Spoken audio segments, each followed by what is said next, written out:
Okay, I will positively geek out today. I want to go. I want to reach the point of tribunal and get the quote.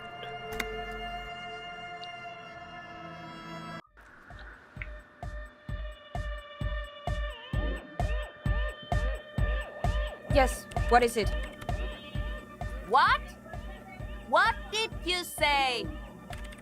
I can't hear you! The music is too loud! Oh, the project! It's not going well! There's that guy! I need him to plug a 3.5 cable into the auxiliary input so that I can route the audio signal through the mixer into the speakers. Egghead! A 3.5 cable! Into the auxiliary input! Oh, he doesn't listen to me! He only ever seems to care about hardcore and Yekukata! A place to be, apparently. Thanks. Maybe you can get through his magic rhymes. Let me know how it goes.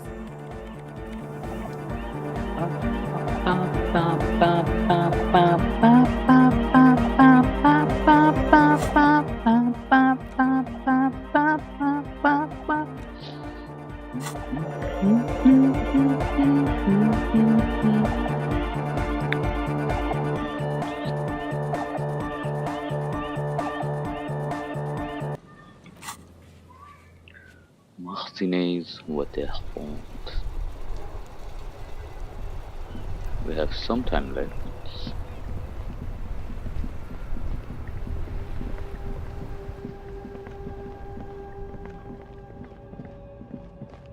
Sunrise Parabola.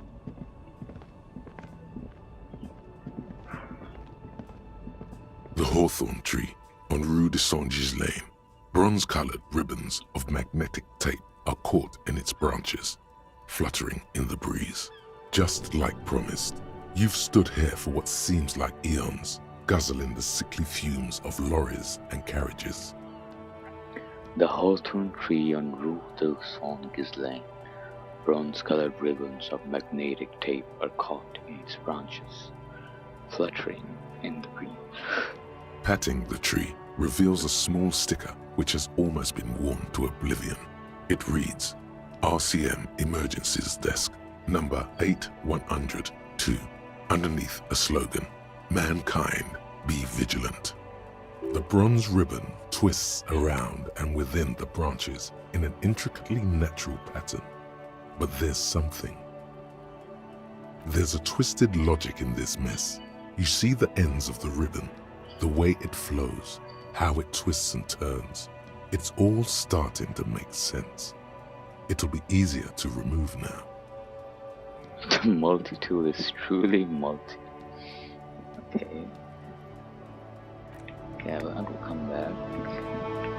For I'll have to see if I can find my sad music.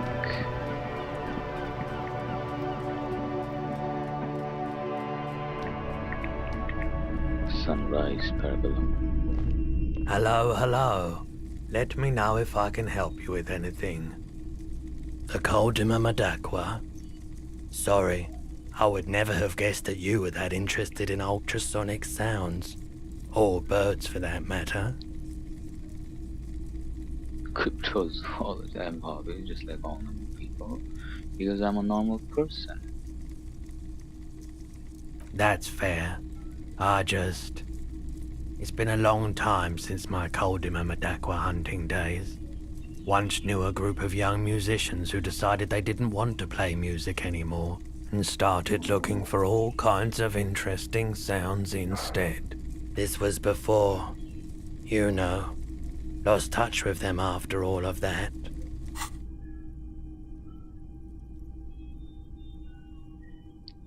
Precarious world, hardcore aesthetic.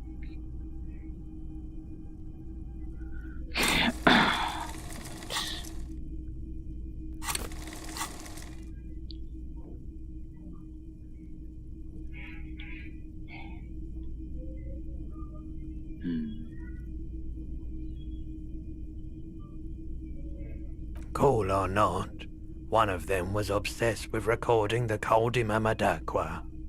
And he was one of those passionate people who know a lot about all kinds of strange things. So he got the rest of us to join in his search. We thought we did. We got together all these recordings of unusual sound patterns, compared them, cut them up and combined them into the Symphonia Koldima Madakwa. That really wasn't the point. After the Symphonia, we moved on to the sounds of office supplies or something like that. And I doubt any of us would have been any good at pushing papers. Unfortunately, I don't have any recordings from my old life. None at all. But I do have a tape with some ultrasonic sounds that might be what you're looking for. Do we really have time for this? Spin That Bird song is absolutely necessary for my recent. I had to go outside the whirling and I wanted to make sure I was the only one installer or something else now. This recording comes from down the coast. Wasn't looking to record anything specific. Just left a recording device there one morning. Keep in mind, I have to slow this one down enough to make sounds well over 200 kilohertz audible to the human ear. It will be strange. As the hum grows louder, modulating but always unnaturally uncomfortably low, like it's coming not from the speakers, but also from inside your chest. Breathing is becoming difficult. There's a growing sense of dread. The sound is coming from inside you, but also surrounding you. It feels as though someone is standing just outside your range of vision and watching you, doing this to you. He nods to you, reassuringly, just as more diverse, higher-pitched sounds, some random, some appearing to form patterns, hit your eardrums.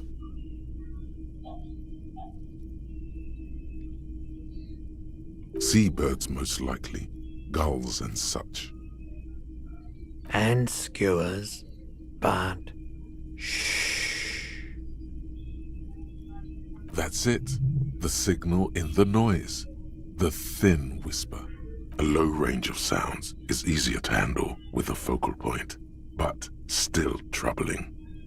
You are mesmerized by the sounds, but also feel nausea welling up as the motif continues, then begins to recede, dissolving in what must be the sound of water lapping at the bank. You know, now that I've listened to it on these new speakers, it's not the Koldima Madakwa. Wrong patterns, wrong photons. Probably some insect trying to sing higher than its predators can hear. Still, fascinating, aren't they? Early morning sounds.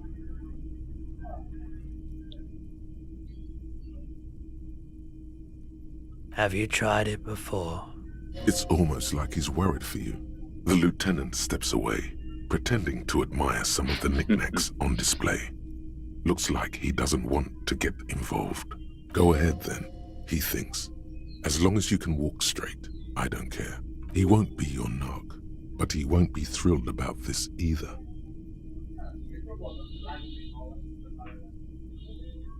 If you say so. Here you go, man. Not so sure about this. Because it's an anti-radiation drug, and you're a cop, not a post-apocalyptic scavenger. Of course.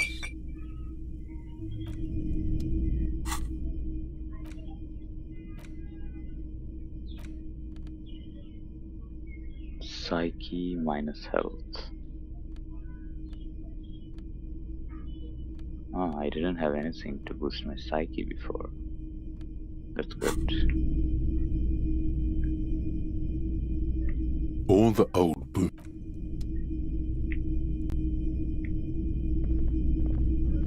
You see rows of Wait, where do I get?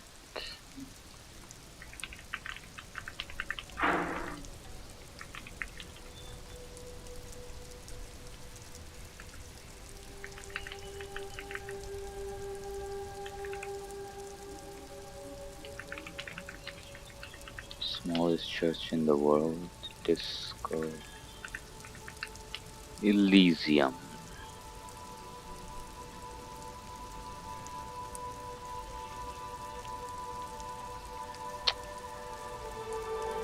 What?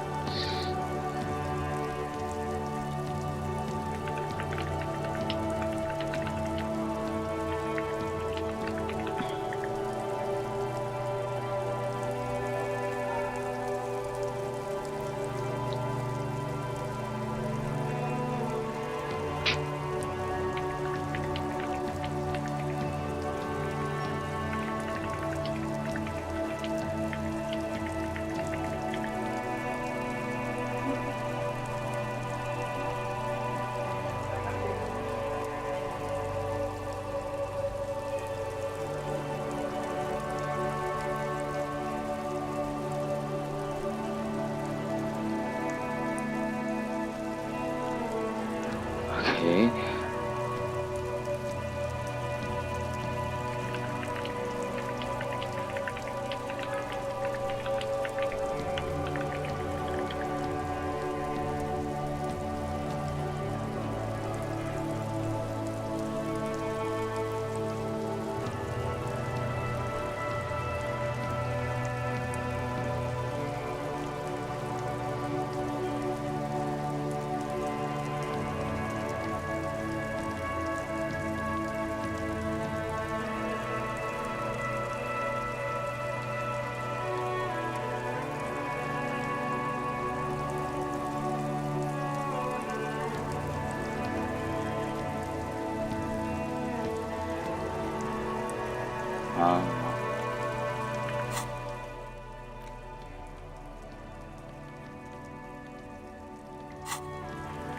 Okay.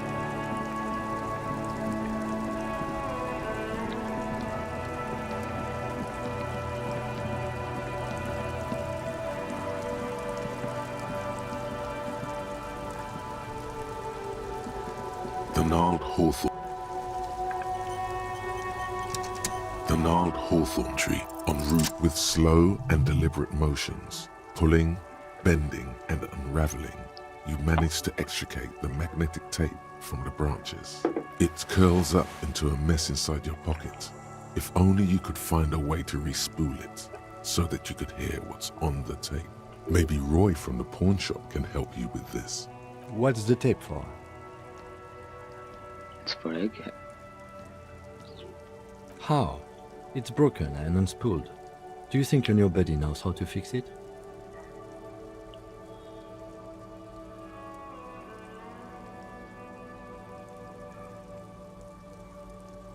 You could also get it fixed at the pawn shop across the street. We shouldn't waste our time. Thank you, Kim.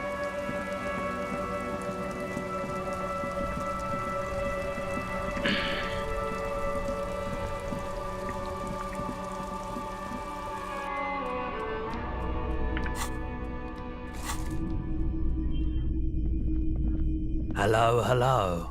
Let me know. You mean re-spool it? Yeah, I do, but I'm not some Mr. Fix-It. I'm a pawnbroker. If you want to pawn the tape, sure. Although it looks pretty worthless. Just explain why you need this so much. He's bound to understand.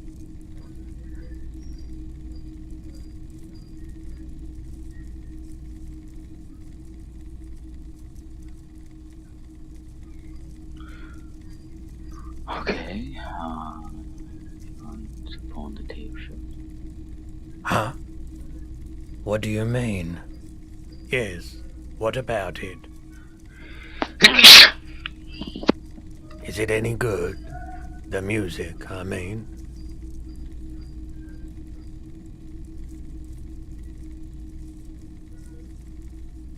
Man, you're really invested in this. Okay, I'll help you out. It's going to take a moment, though, so just sit back and relax. You take some time to look around the store. The play of visuals all around the pawn shop is mesmerizing. Suddenly, Roy turns back to you with a reel of tape in his hand and coughs. You know these visuals would look super cool in the church. What visuals? The play of visuals all around the pawn shop is mesmerizing, suddenly Roger. Yeah, I bet they would. All those lights in a massive church hall. A sanctuary filled with hand-picked positive photons. There would be no room for sadness in such a place. It's a brilliant vision. There's a but, isn't there? There's always a but. I rather like it here, too. So yeah, I'm not giving you my projector. This tape is all I can do for you and your friend's nightclub project. Looks like he really means it. There's no way to turn this around, I'm afraid. Yeah, my pleasure. A typical Martinez streetlight sits 700 is crazy. Okay, now we know where to go. What is this?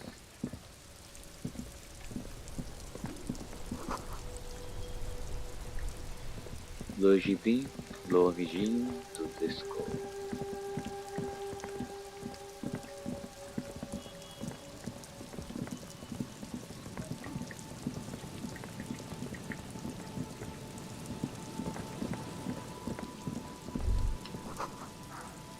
There's a trap in the reeds at your feet. Looks like the same one you saw Morel set before. Same mesh, same wiring. The reeds bend forlornly toward the sand. Some tufts have been crushed. The broken stalks seem like a rebuke. The sound of the city hums in the east. The constant, distant song, louder on this part of the coast, nearer somehow.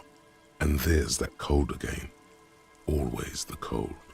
Locusts are crawling around in the trap, confused but uneaten. You see no carnivorous reed phasmid gorging on them. Big surprise. Anyway, 1 down, 3 to go.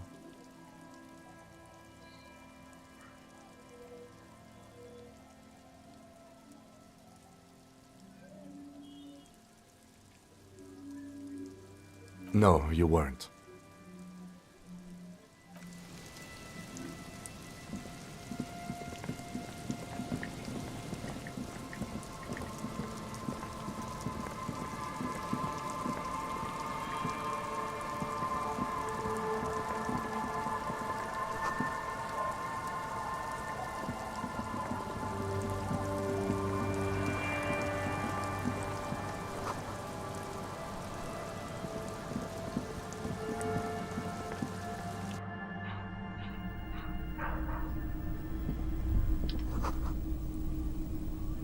What happened?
What the fuck?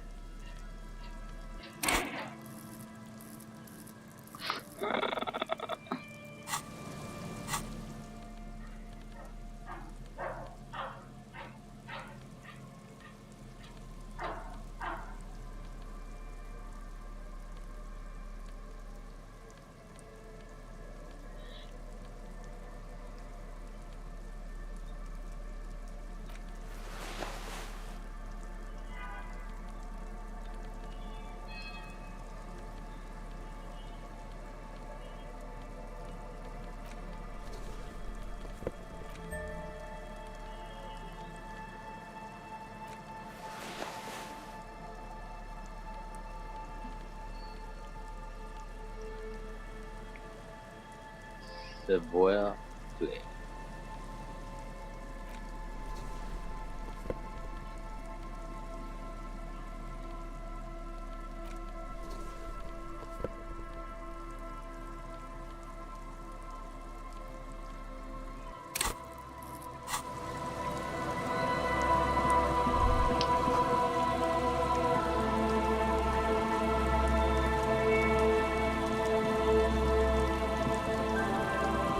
Rust peels off the bent iron posts of the swing. The wind whistles through the skeleton of the small house behind you. There's desolation everywhere. Yet someone used to live here, laugh here. Thought it was a good idea to build a swing, even. In this yard? He's assessing the situation. How long ago was it abandoned? Someone thought they could have a summer house in a bloc obscur, for cheap. It didn't work out. They abandoned it about a decade ago. A black bloc, a part of the city left unrenovated after the war, or one that has fallen to gang violence, or has become inhospitable in some other way. On aerial photos, block obscures look like dark squares, hence their name. Okay.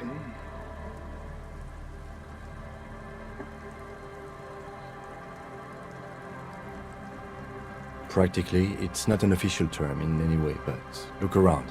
No sewage, broken power lines, crime, drunks. Life is tough in the blocks. It's no place to build a summer house. Yes, and you picked it up as part of the Jamrock Shuffle. It's not meant as nagging, just an observation. We should move. I don't think our suspect is in this particular yard. No place to hide. And besides, it's too close to Martinez.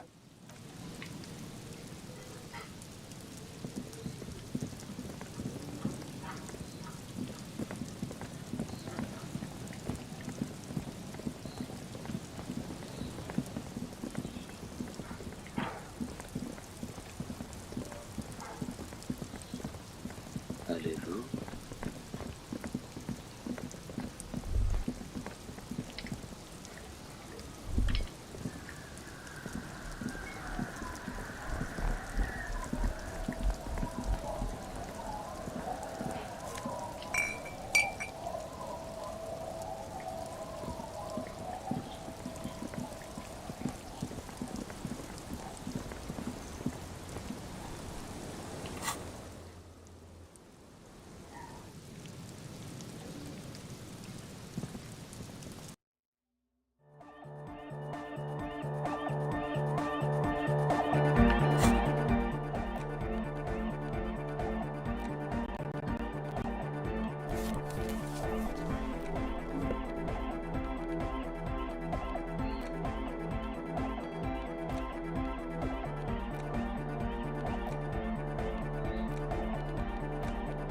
The porter reel is just what you needed. The reel's attached to the apparatus with a satisfying click. The tape is routed behind the magnetic reader. You press the large button marked Commencer, and the tape starts spinning. There's a small delay before the song starts playing. It sounds like someone's moving in the room, getting comfortable. Then the organ starts playing a simple, melancholic tune echoing in the hallway. A lone singing voice joins in, telling you about the tiniest church in Cessons. surrounded by even tinier yard. You almost feel the seaside mist on your skin. It's mega sad. Within seconds you know, this is the one, the real shit you've been looking for. The one you trust your room to that Klasia told you about. Perform it. A click, then silence for a bit. Then the tape stops spinning.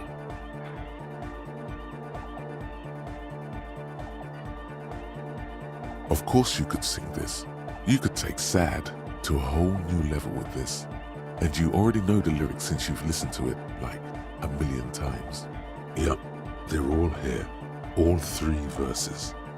And the B-side of the tape contains the instrumental version. It's like the world itself is telling you to do it. Only one obstacle stands on your way. Gart. You have to convince Gart to let you sing karaoke in the whirling. After you've won him over, you can express yourself. Let the pain out. Make everyone understand. The lieutenant watches you pack up the boombox. He doesn't say anything.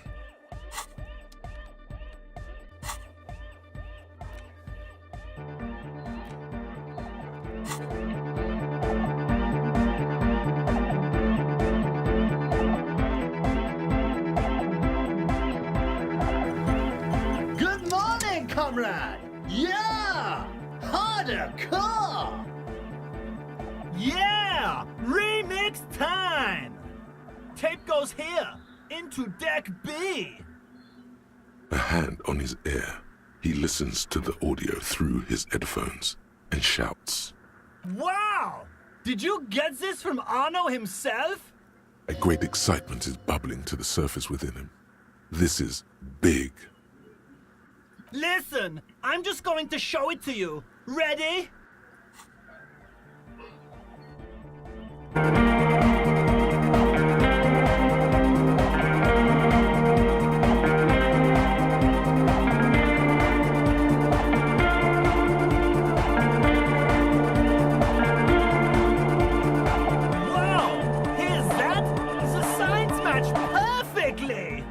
If only we had the beat for the full assault, it would be unbelievably hyper. What is this? It's good. How did you guys do that?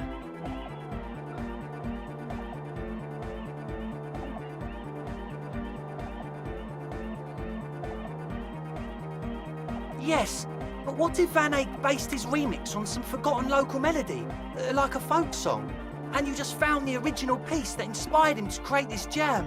That would explain why it fits so well. Nah, to me it sounds like classic Van Eyck. I don't think he needs any inspiration from folk songs. Maybe he lives in Martinez and just threw away part of his song because he thought it wasn't good enough. I think it's just happenstance. Chaos in action. Contingencies of our limited existence. That and Egghead's fantastic talent. No, this is definitely part of the same song. Something cut from it. It fits too well. Something mysterious is going on here.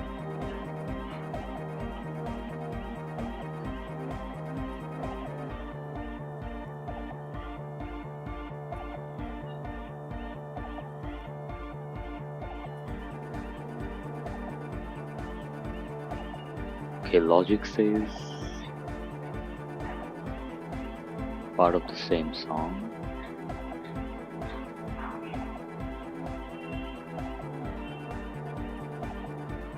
Something cut from it fits too well.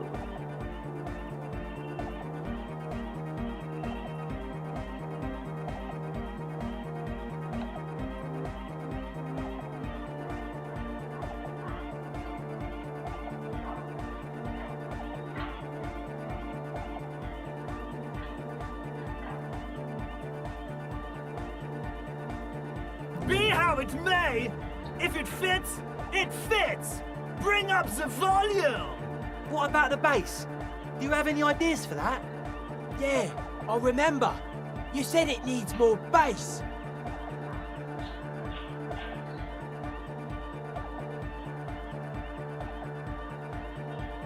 Yo, the warrior! The warrior of dance music! Don't be too hard on yourself if you don't figure it out. I think the jam's already pretty ultra. But it could be hyper hardcore! To the mega! Yeah! I can route it through auxiliary! What kind of a cable does she use? 3.5 or 4.5? Oh, she uses 3.5. Yeah. The auxiliary lining is 4.5 millimeter. These two don't mix. Oh no, we're going to be in this church forever. Don't worry, I have an adapter for it right here. Hang on, this is a 4.5. We're all good people! Great! Someone got through to him. Okay, let's get it all set up. Can we turn the music off, please? Everybody! Everybody! Don't panic! I'm going to turn off the Arno for just a sec. For a special scheduled event. The Arno will be back, but we're doing something else for one moment. Alright, go tell her that Egghead is ready to rave to her tunes. And then I'll turn off the music.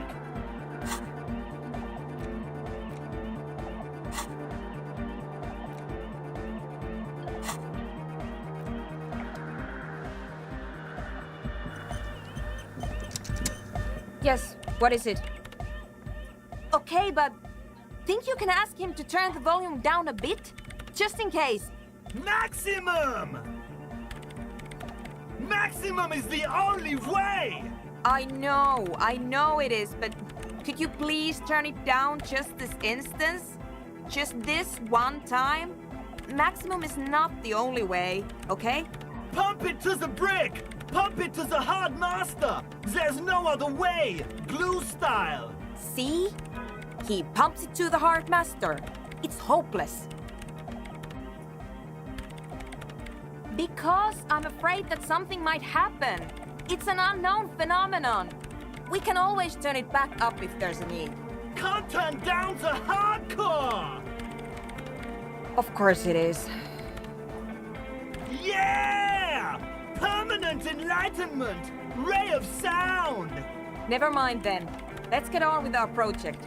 I'm going to unmute the speakers on a count of 5. Everyone ready? Egghead pumps his hand up in the air, waiting for the beat to drop. Born ready. Ready! I'm ready if you two are detectives. The lieutenant nods stoically. Suddenly, your palms are sweaty. The church seems cold and large, somehow. There's tightness in your chest, anxiety. What? 5, 4, 3, 2, 1. You disengaged. No wind outside, no waves, no floorboards creaking. Total, continuous silence. This is unnatural. The woman looks around. In the silence, you see dust move on the floorboards. The driver of the speaker vibrates in the air and then stops. Plasterwork begins to crumble down the walls.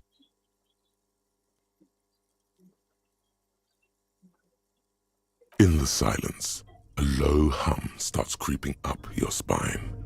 It's a song inside you, not in the speakers, not in the room. A great bass sigh in the basement of your mind. Slowly, it builds until the air around you starts to vibrate. It will devour everything. The floorboards, the glass, the streets and the people. Nothing will remain. Guys, what's going on?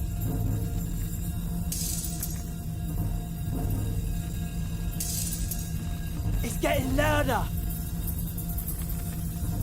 In the basins, the water looks like it's boiling.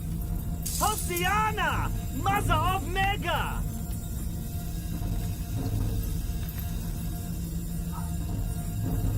In his mind, a tidal wave approaching from afar.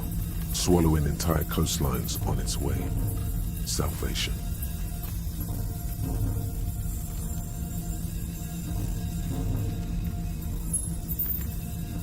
The beauty and the beach! The future of dance! Planetary! No, Egg! It's the window!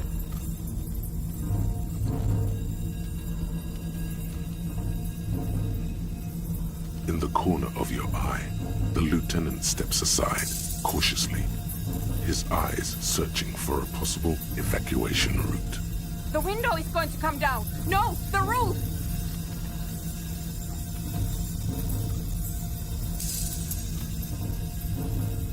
Cracks appear on the stained glass window. Cracks run up the wooden pillars in the dark.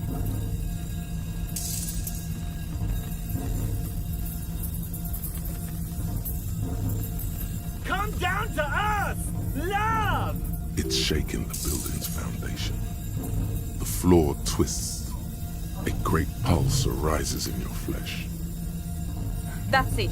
I'm muting it.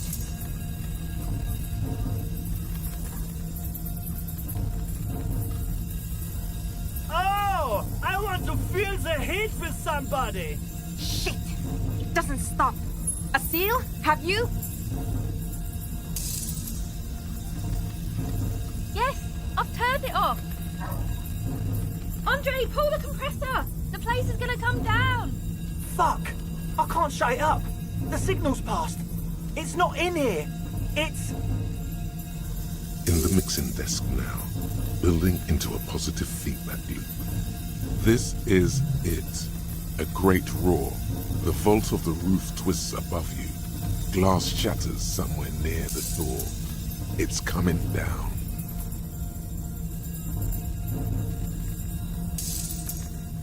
But then it stops, totally and utterly, as if there never was a sound. Only your ears still ring from the shock. Everybody is staring at Egghead, holding a dangling cable in his hand. A black 3-pin connector. Egg. I pulled the plug. It was getting too hardcore. You did good, Egg. Most of the place seems to be intact. Fucking hell. Programmer lady, tell me you were recording that. 4 years.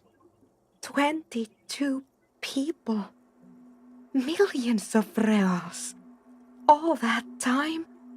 This is what we were up against. Just erased it. Suliswolf isn't gonna believe this. Yeah, but did you record it though? It was dope. I think we can use it. Yes, Andre. I recorded it. Damn, I need to send some letters now. Thank you all for doing this. Eggman, you too. And you, officer. I don't know what we've discovered, but I know what it sounds like now. That's the start. It was very hard not to. I think you're right. There is something going on here. And you need to be very careful with it. I promise, officer. We will not play it again. It was mathematical information from the anomaly, presented as a waveform. That's what it was technically. Theoretically... It was mathematical information from the anomaly presented as a waveform and then as sound. I have no idea. I've never even heard of anything like this. A voice seems muffled in the silent church. It's your ears adjusting after the exposure. Yes, our lead designer. And maybe some of the producers too. And some of the writers. If they're sober enough to open a transmission. They need to hear. That it wasn't her fault. Or theirs. They need to hear about this. Don't worry, I won't send the recording. Although I doubt they have the speakers to produce the frequency anyway. Stay here. I'm going to stay here with these lunatics. Send letters, maybe meet Suliswolf. Also devise further measurements. I want you to know that's totally chill with us. I don't care, but thank you anyway. That's the best she can manage for Andre. It's quite a lot in truth. For her, at least. Now, I have a theory to come up with. Some kind of preliminary explanation to all this. Or the letter will sound like I've lost my mind. Yes, And we have to get back to stabilizing Martinez, instead of demolishing it with loud bass noise of unknown origins. You have an explanation for all this. Somewhere deep in you, you know. The person you were knows. Yes, what is it? All you hear is silence in your head. Are you kidding? Yes, what is it? You don't have to. You already have. A long time ago. These thoughts formed in you somewhere, in a long-forgotten discussion, behind a kitchen table, in the evening light, drinking coffee and smoking, with a friend. What? But Pale isn't here. We're thousands of kilometers from the edge. That comforts her.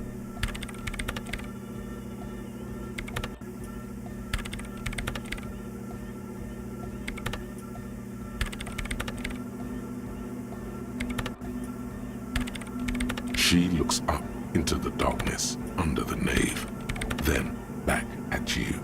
You have her full, undivided attention. The lieutenant's, too. He takes his glasses off. The pale is only an effect, a transition between the world and that. Then what is that? It's nothing. No, it's less than nothing. It's less than nothing. The final rest stage for reality. Imagine if all this never was. Then the Pale is... Simply curdling milk. But the milk, it clearly hasn't started curdling yet. We're here, and the Pale is not. I understand. A theory of the Pale where instead of an outer ocean, it metastasizes, like a cancer or a mold, erupting in points inside the world. According to this, how long? Until it starts swallowing, it's already started. Starting with sound. And information, causing data losses in the East Insulindian front. Have you considered why it's born in a church? And also when or how it might start growing, or if it has other effects in addition to sound and data? An intellectual hunger fills her now, casting fear aside. I also have a question, since we are piling them up. How do you know this?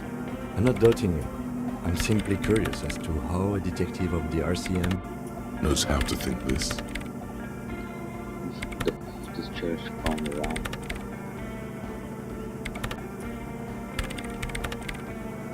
An amateur anthropomedic police officer. I'd like to say I've heard stranger things, but I'm not sure. This is a hell of a guess, however. Well worth it, I might add. Yes, it is very interesting. But I wouldn't say you know. This is a guess.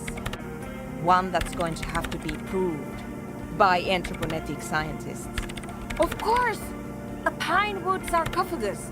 Or a containment facility of some kind, built by the first settlers. I have considered the same. The bad news is, there were 7 pinewood churches built in the first decade of provincial settlement. Most of them were burnt down during the revolution, or repurposed before, during the suzerain. I'm not saying all of them have one in them, but... Some of them might. A black grain hanging in the air.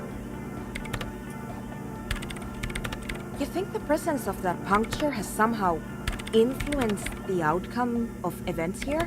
Even say software development? She already made up her mind when she heard it. Some kind of great and uncaring force had to play a part. It wasn't only them. I mean, a kind of anthropomedic history. All the failed businesses and ideologies. There's something wrong.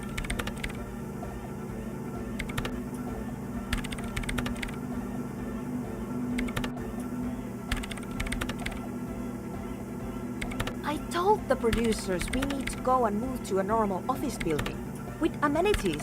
But no, the artists like the milieu, the writers like the history. I told them. You mean Plaisance and the Dice Maker? There was almost no one left when we packed up.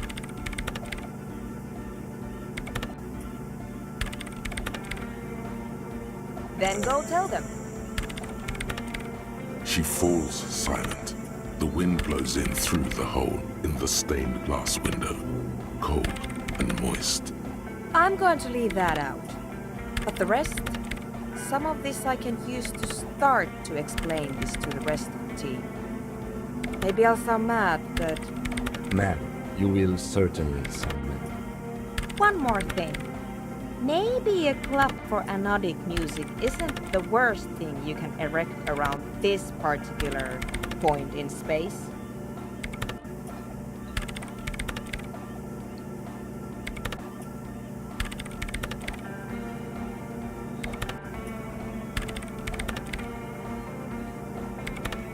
Yeah!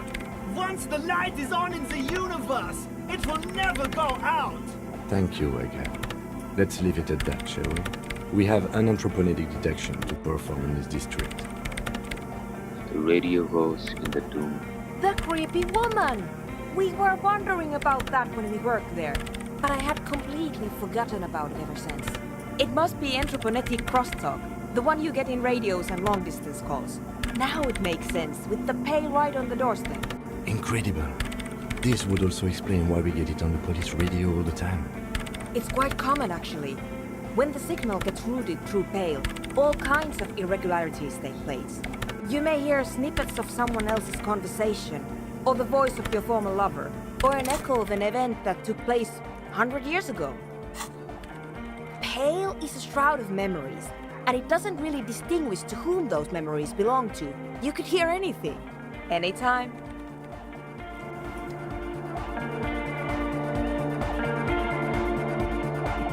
Yo, man, what's on your mind? Dead body? Sure. Welcome back. Reaction speed.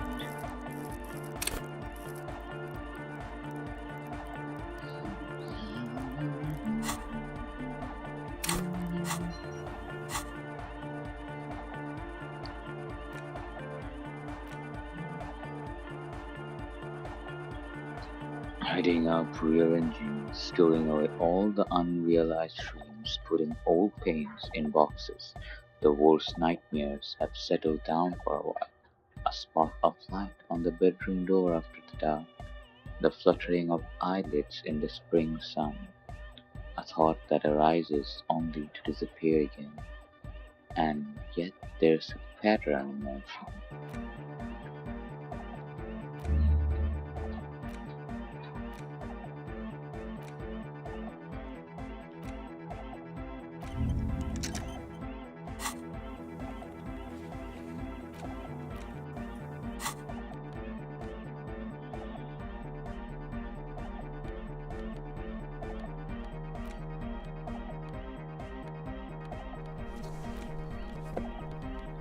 Reaction speed.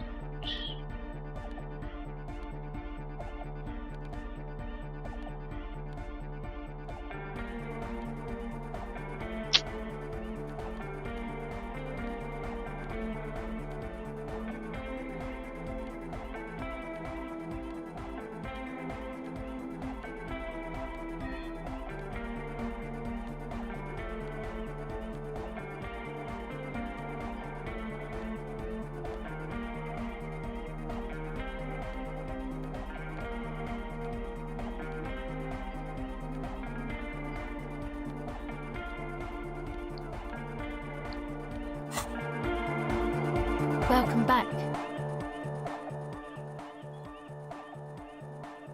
14 and I have only 3. Welcome back. The silver bird has already...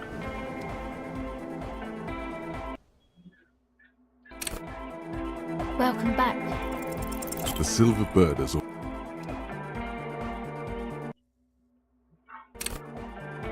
Welcome back. Welcome back. O Pasaro de Agint. It flutters by your ear. It's what the Zemoyaki, the Gradian community in Revachol, call a person who never breaks under interrogation. It's an organized crime term.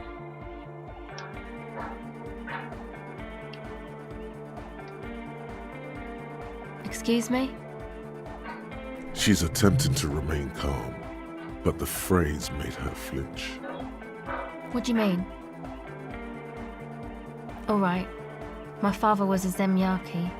He died years ago. He was a bad man.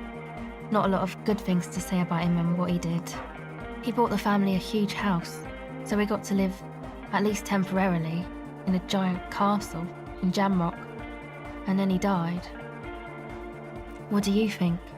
The competition came and took everything away. It was like in a war zone.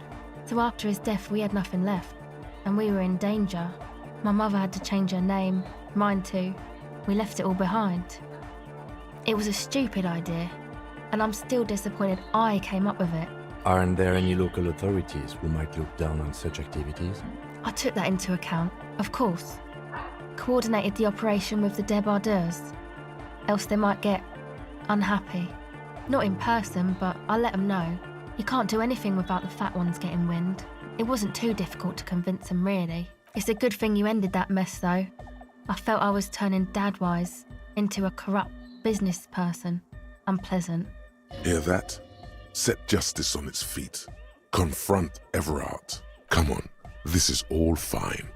But you don't have anything on Everard now. That's not how these things work.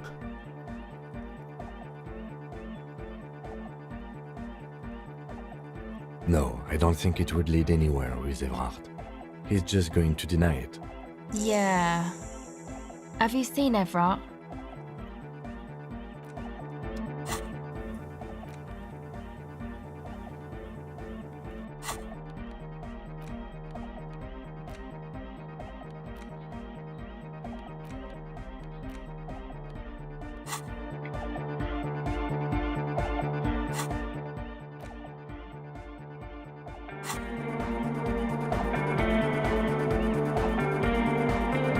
Oh, hey man, it's good to see you. Goodbye, off.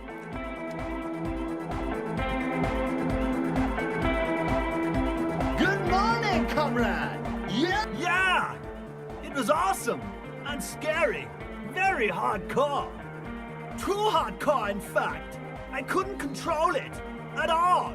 It sucks up all the air in the mix until it's the only thing left. Starts compressing itself and everything around it. Completely fills up the headspace. Extreme. Oh.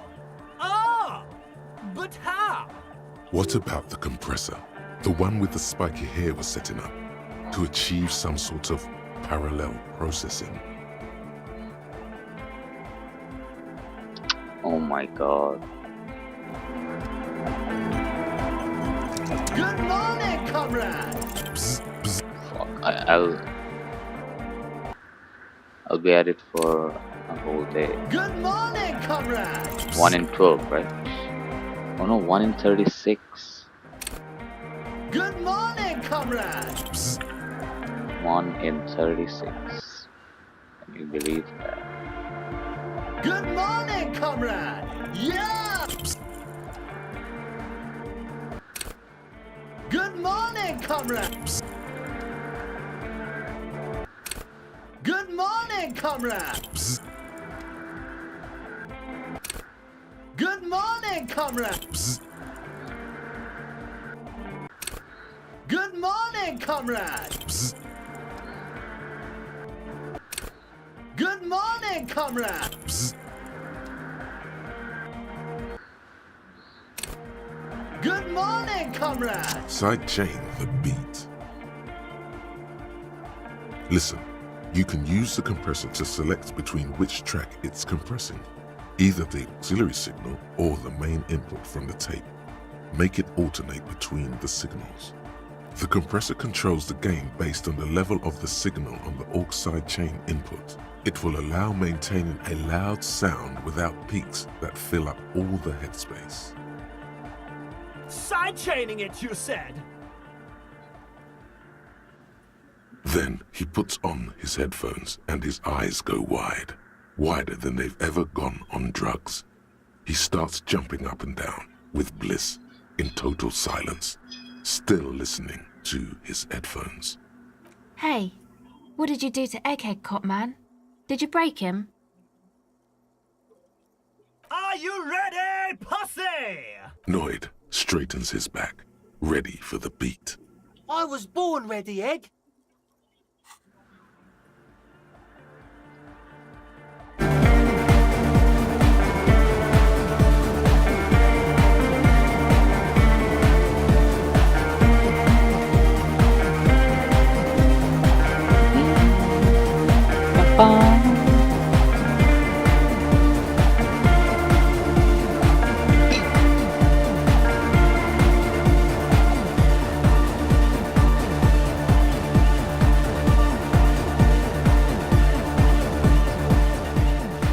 The audio assault is glorious.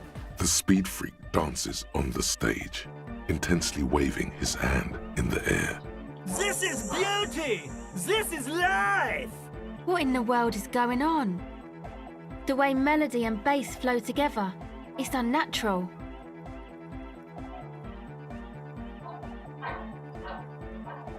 Introducing the ultimate sound! This is wild. The signs are off the charts. God damn it. This dance club idea might just work out. DeLorean Church! The place to be! Pump it! Pump it! This is it. This is a new era. The fabric of the world has been irrevocably altered. Who will be the innocence of hardcore anodic dance music?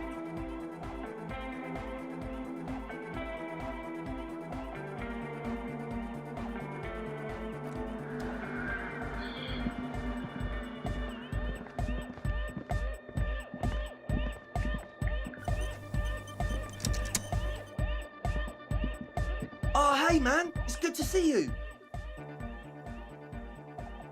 Goodbye, officer.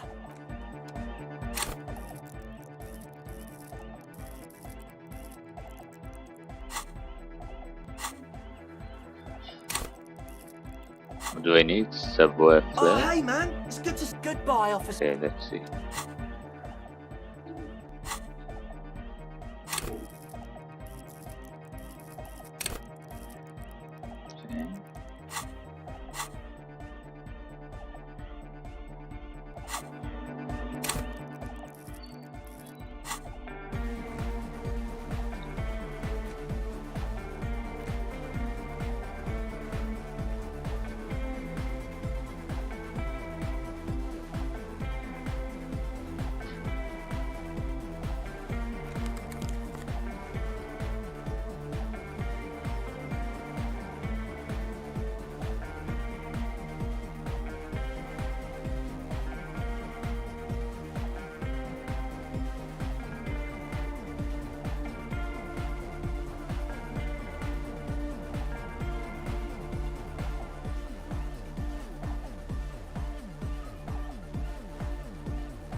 The luxury of fine things.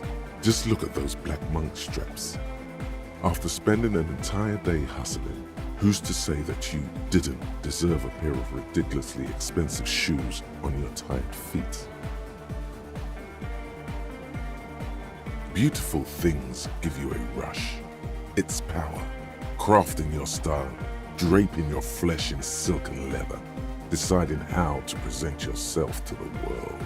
Remember, when they come to take it away from you, you worked for those shoes. Whether you like it or not, wearing these shoes has made you more liberal, ultra-liberal. They're either a gateway drug or a booster pack to get you deeper into free market ideology.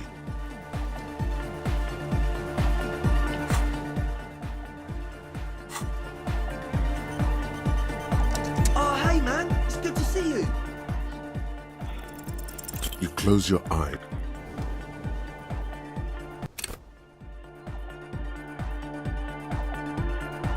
Oh, hey man, it's good to see you. You close your eyes and vacate your skull, leaving your brain to wonder, where did that little fluttering light go? Total darkness. You sink down the darkest fathoms of your own personal deep, vertebrate by vertebrate, through the unformed skulls of your mind.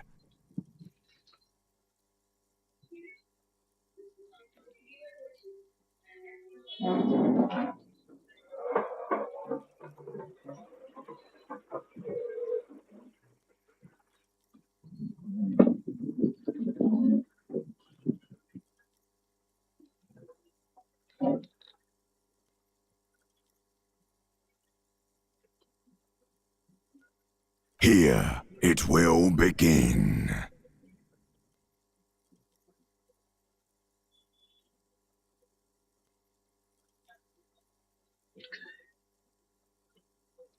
Leaving your brain to wonder, where did that little fluttering light go? Total darkness. You sink down the darkest fathoms of your own personal deep, vertebrae by vertebrae, through the unformed skulls of your spine. Who fucking cares?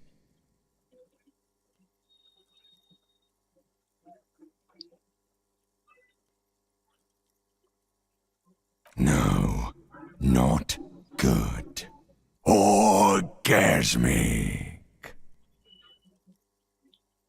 Oh, don't worry. The music's still there. It's you who is gone. Nothing. Just the immaculate silence of your spinal fluid. Who've God? Where is your God? I'm gonna let you in on a little secret. Every vertebrae in your spine is an unformed skull ready to pop up and replace the old one. Like shark teeth. The one you're currently in has a little brain forming in it, waiting for its turn. To rule the world. In the spinal cord! From what I can see, it's about to bust a move. To rule the... Yes, it's all true. From what I can see, it's about to bust a move.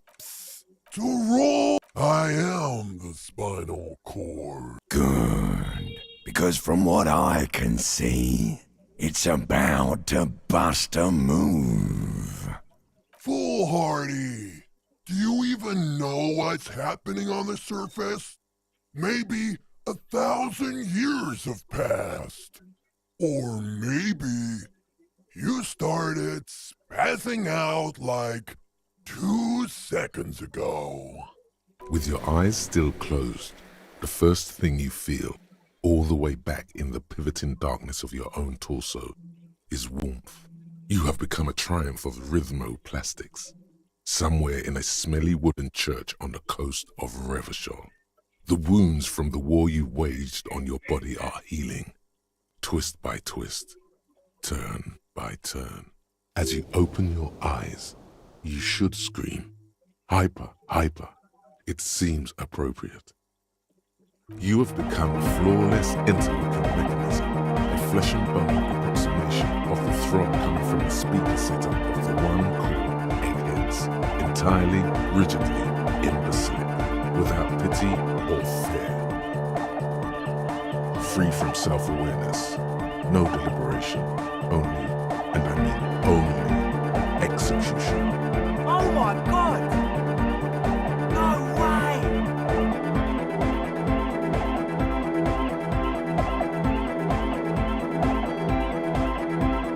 With his reel-to-reel mixer blasting the anthem of a future that will never come, the young man observes your moves for a second. He throws a screwdriver and a bunch of drill chucks into the corner and explodes into dance. What he lacks in sharpness, he more than makes up for in violent enthusiasm. The young man immediately bounces up and down, then assumes the same dance pattern, embellishing it with some sort of waving motion. The authority of the law is clearly unquestionable. The young woman lifts her headphones up slightly and raises her chin, looking at you expectantly. Asil, aren't you going to dance? No, recording. The lead programmer throws the other young woman a knowing glance before turning her attention back to her own work. She's still at her mainframe, pressing buttons, reading printouts, but she started popping her head along to the music. What's going on here? Delinquents. This is clearly a Code 31 emergency.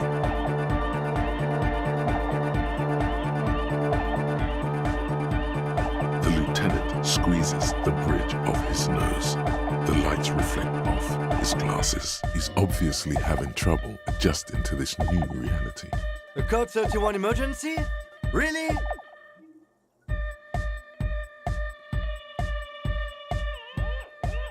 The lieutenant crosses his arms with a bemused look. What's happening?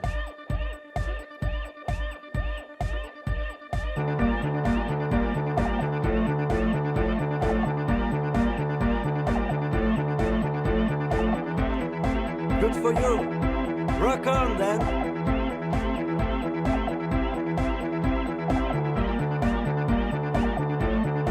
What?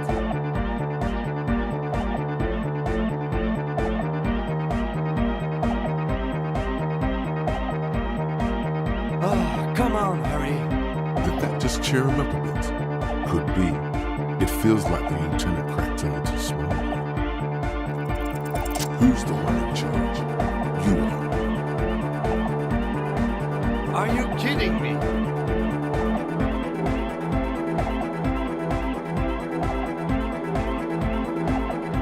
Get my what on?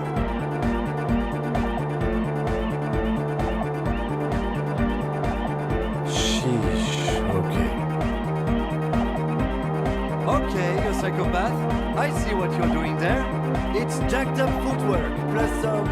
is that Ubi folk dancing? Nah, it's not Ubi folk. It's hardcore.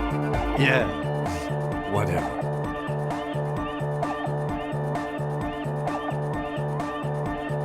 Oh yeah? I did 15 years in the juvenile crime unit. I can do age inappropriate. Now, check this shit out. The lieutenant begins to heel kick the church floor with such intensity, it's reasonable to fear he'll kick a hole right through it, causing the floor to crack and the pillars to collapse, bringing the church roof down on all of you. It doesn't look like he'd give a shit either.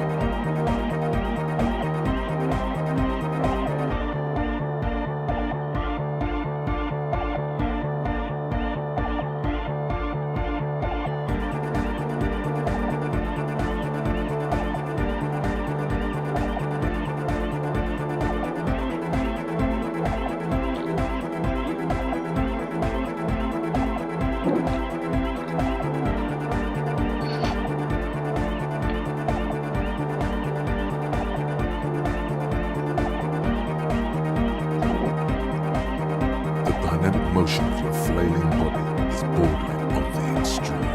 You're going off the charts. You feel as if turning on the hyperdrive will be a point of no return. Feels almost memorable. Are you sure you have the entire posse along for this? Here we go again! Hardcore fills the air! The sound above my head! What now? The sound above your what? Above my hair, man! Okay, this is too imbecile. Excuse me.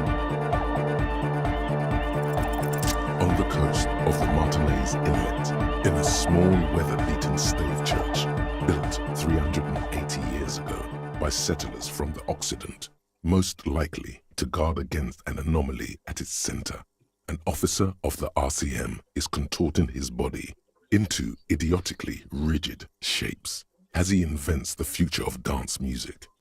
It's the hardest anyone has ever danced. I am La Revacholière. I am the city.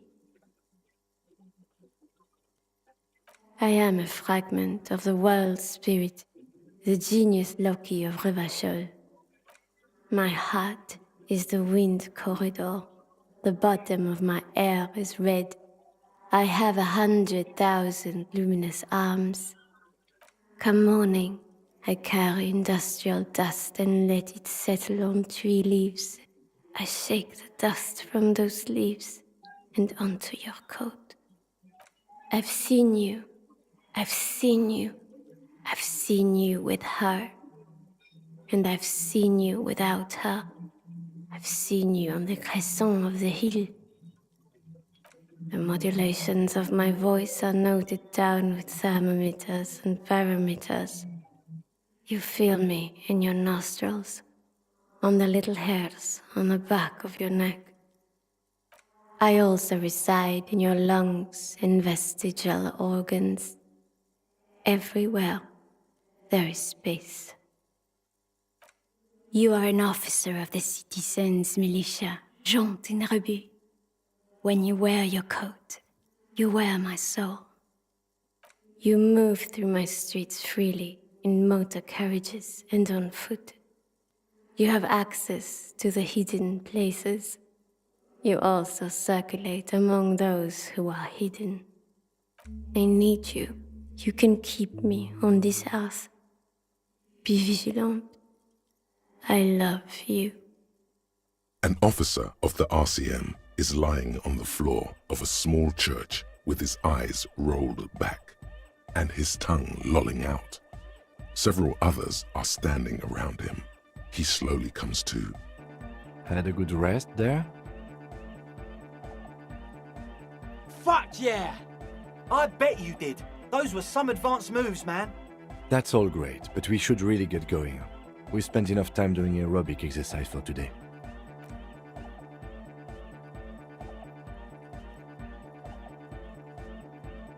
You might be imagining it, but it feels like Egghead turned the volume down. Such is his respect. Man! Now, man! Now imagine if we could do that, right? But with like 1,000 people. End of human development. Mission complete. All right! You're absolutely beat. Muscles relaxed and feet like noodles underneath. Goodbye, officer.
Was there something you needed?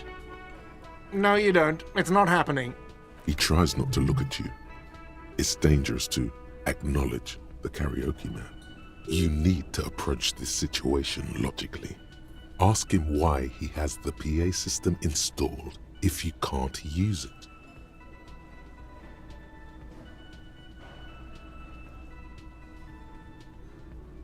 It's for no one. It's a prop. I'm not letting anyone use it after the great karaoke catastrophe of 44.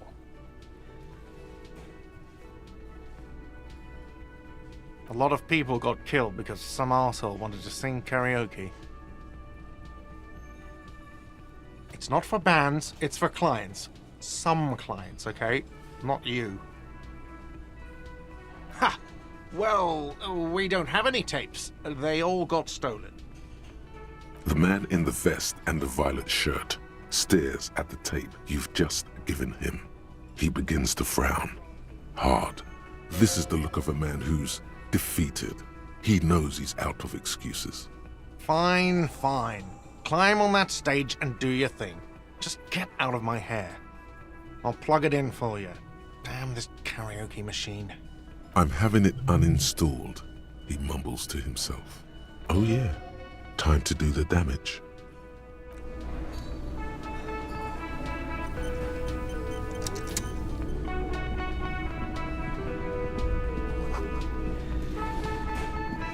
The stage is all set up for your performance. Feels silent. You can hear the pellets creak under your feet. You feel a little dizzy, a little unsteady suddenly. So, are you ready for your thing now? Let me know when I should turn on the karaoke carousel. Immediately, a loud feedback noise startles the room. You feel like an amateur. How are you supposed to hold the mic? Should you just sing into it? Where should you stand? Hands. Where do you put your hands?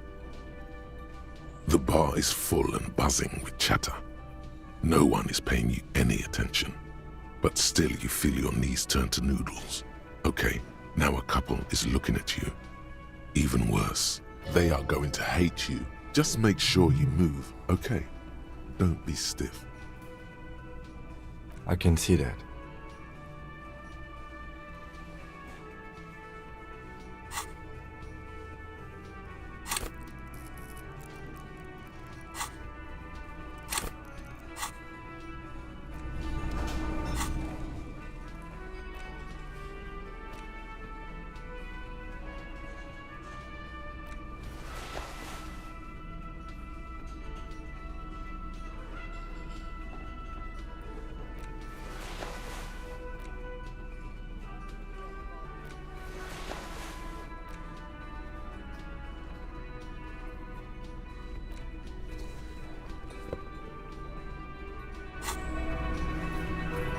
The stage is, you feel... So, are you ready for your thing now? Let me know when I should turn on the karaoke. The stage is, you feel... So, are you ready for your... The air is thick with anticipation. Someone dims the lights as the music starts. Okay, here we go.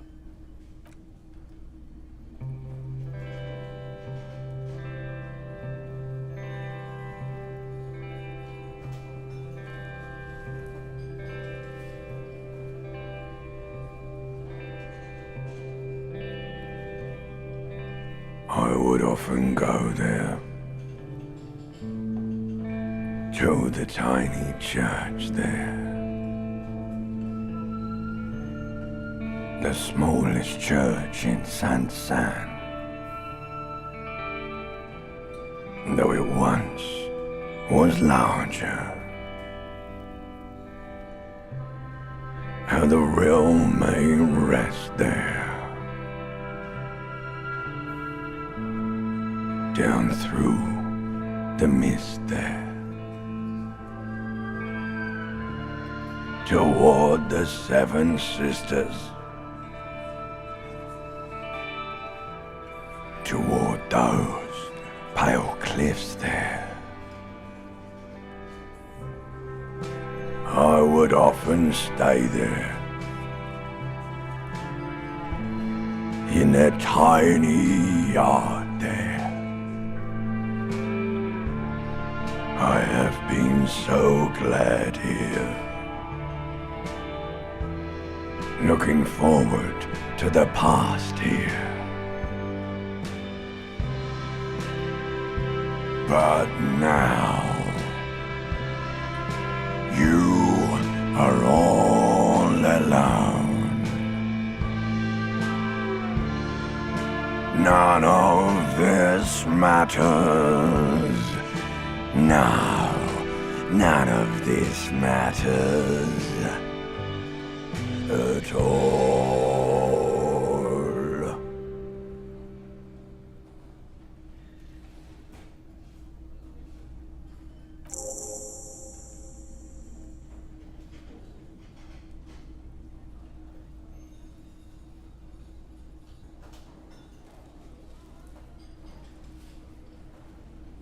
A lazy applause fills the room. You feel your hands shake as awareness of your body returns to you.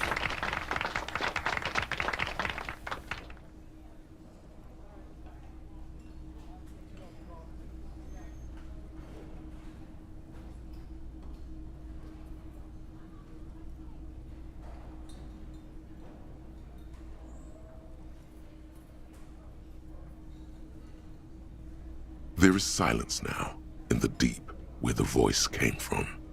It has receded, to return only in dreams and nightmares. This guy really carried you. The lieutenant doesn't say anything, but gives you a quick smile before turning away. He's incapable of blushing, but if he weren't, he'd blush. Good, good. Are we ready? I want to unplug the microphone now. Last words?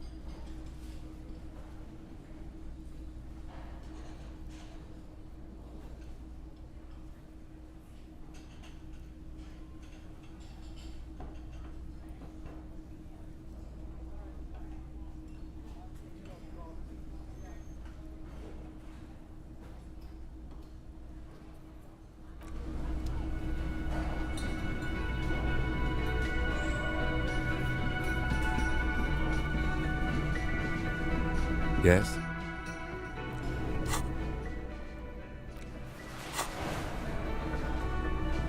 Again?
The bullet is still safely sealed away in a plastic.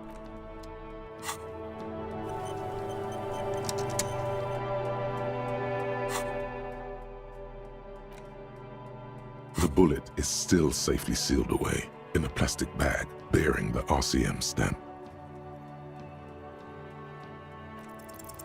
A rifle, Revolutionary period. Your bullet looks to be an old 4.46mm from the surplus left over from the turn of the century. Probably an antique or a retrofitted antique. The 4.46 caliber was widely used with the Belmargrave rifle, a Revacholian manufacturer. The BM dominated the battlefields of the Insulindian theater of the anti-centennial revolution 50 years ago. Incidentally, you have just such a rifle with you, the dusty old thing you found hidden in the basement below the commercial area. It's unusable, sadly. If it were, the bullet would probably fit the chamber. No, but Zeliger, a major firearm manufacturer, ended up with a surplus after the war, so there are still a lot of these old military rifles floating around, usually broken. The quality was appalling. Antiques enthusiasts, guerrilla fighters in distant countries, a few lucky jamrock bangers, you're looking for the same thing you found in that hidden weapons cache, only in working order. What are you thinking? Bullet? Okay, and? An antique. That makes sense. There can't be many breech-loading rifles floating around in Martinez or anywhere in Ravachol, really.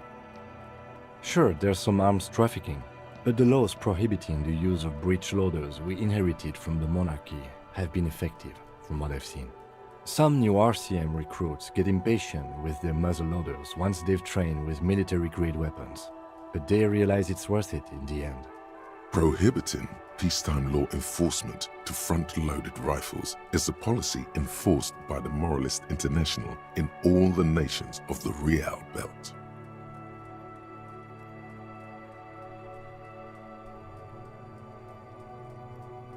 Imagine if everyone, cops, citizens, had access to firearms that could shoot multiple rounds without pausing to reload. After the first shot, the second, third, and so on come much easier.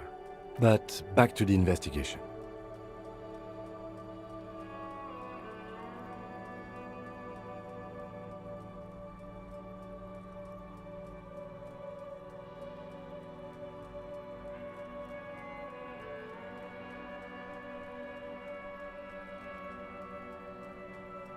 Let's find out.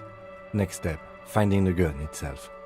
Okay, an antique. Sure, there's some new... Prohibiting peacetime law. Imagine if everyone, cops, but back to the investigation. Let's find out.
You're back. Good.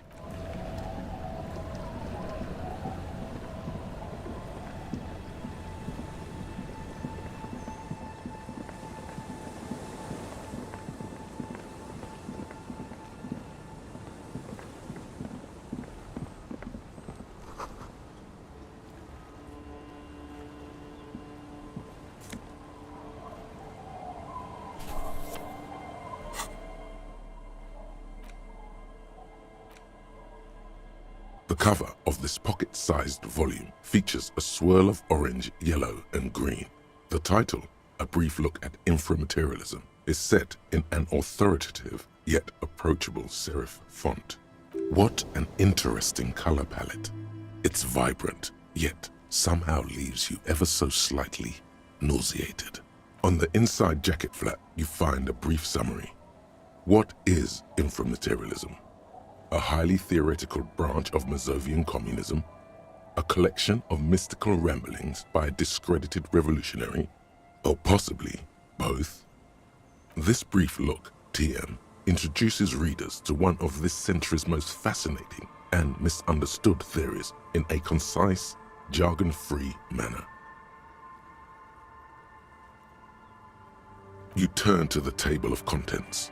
The guide itself is divided into several sections with seemingly esoteric titles like Effects of Plasm on Root Vegetables and Mental Projection and Transference. There's also a brief introduction about the life of Ignis Nielsen.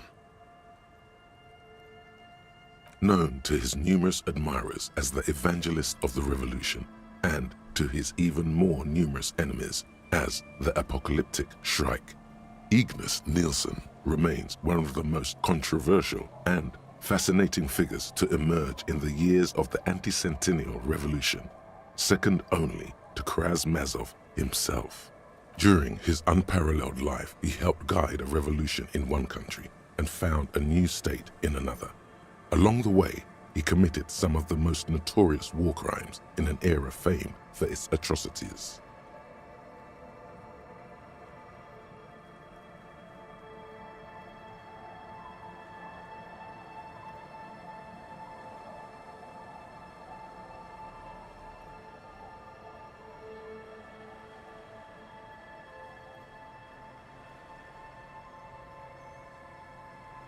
And yet, his most fascinating contribution to history may be the most overlooked. His theory of ideological plasm, from which his followers and successors developed the school of communism known as inframaterialism. If you're like most people, you probably believe that your thoughts reside in your brain, right? That's not right at all. Thoughts don't exist in the brain. They float through the air. Your brain is but a fish swimming through them.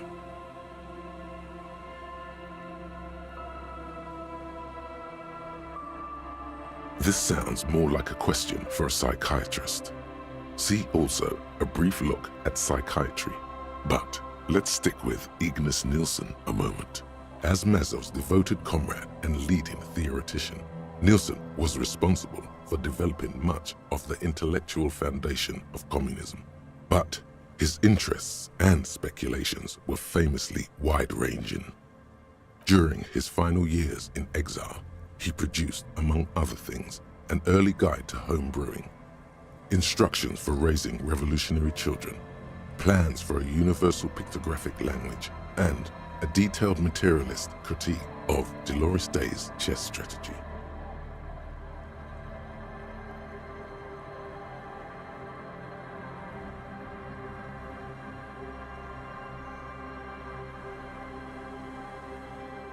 A true man of ideas, equal to any of the great DeLorean polymaths. But one subject he returned to time and time again was the fundamental relationship between thoughts and matter. We may yet discover, he wrote in his notebooks, that under certain exceptional circumstances, the proletariat's embrace of historical materialism may be so fervent that their beliefs take form in the world of matter as a kind of revolutionary plasm.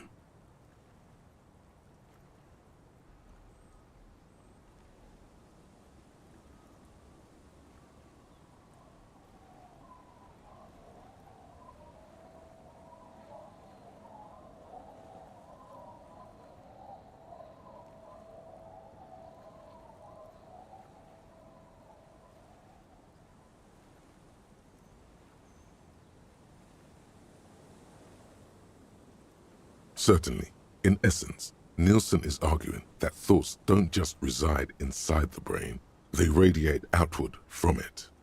According to this idea, the brain is an ideological transponder, constantly emitting waves of highly politicized energy, which Nielsen called plasm. Woe is right. What's more, Nielsen speculated that this plasm when it becomes powerful enough, might begin to influence the material reality surrounding it. Hence the name, inframaterialism. Unfortunately, Nielsen passed away before he was able to develop these initial ideas into a full-fledged theory. That work was left to subsequent generations of communist theorists. Building on Nielsen's basic insight, these theorists reached a startling conclusion that a sufficiently revolutionary state might begin to exhibit certain extra-physical effects based on the amount of plasm generated by its citizens.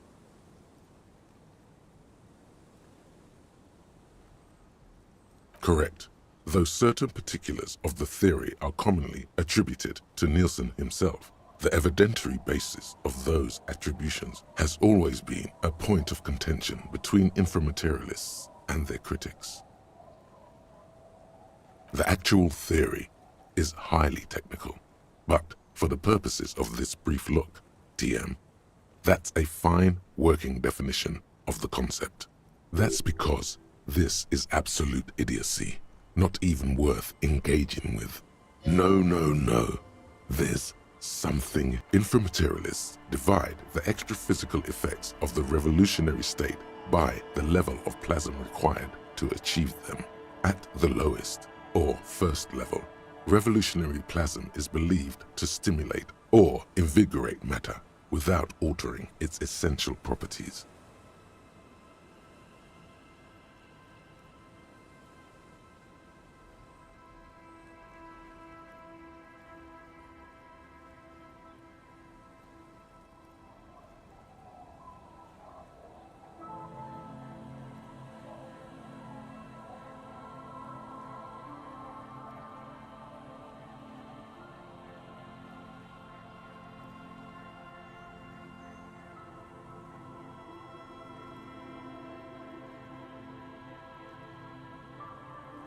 Precisely, though plasm does more than increase vegetable yields, it may also influence the physiology of revolutionaries themselves. It's also been postulated that plasm may account for the remarkably full and manly facial hair observed on many communist males. Of course, inframaterialists argue that revolutionary plasm may stimulate human physiology in other ways as well. In fact, reports from the revolutionary period claim that the most radically devoted communards were able to engage in vigorous intercourse for up to 8 hours at a time. 8 hours? There's no way. Your equipment would be mashed to jelly. Hyper-productive vegetables and ultra-horny communards are fine. But this theory hasn't quite gotten strange enough for you. And on that note, you feel like you've gotten the general idea of inframaterialism, enough to carry on a basic conversation at least. But if you'd like to go even deeper into some of the more speculative aspects of the theory, you could always read further. Of course you want to go deeper. What else are you here for? The book fits quite snugly into your palm. It would also fit comfortably into a jacket pocket.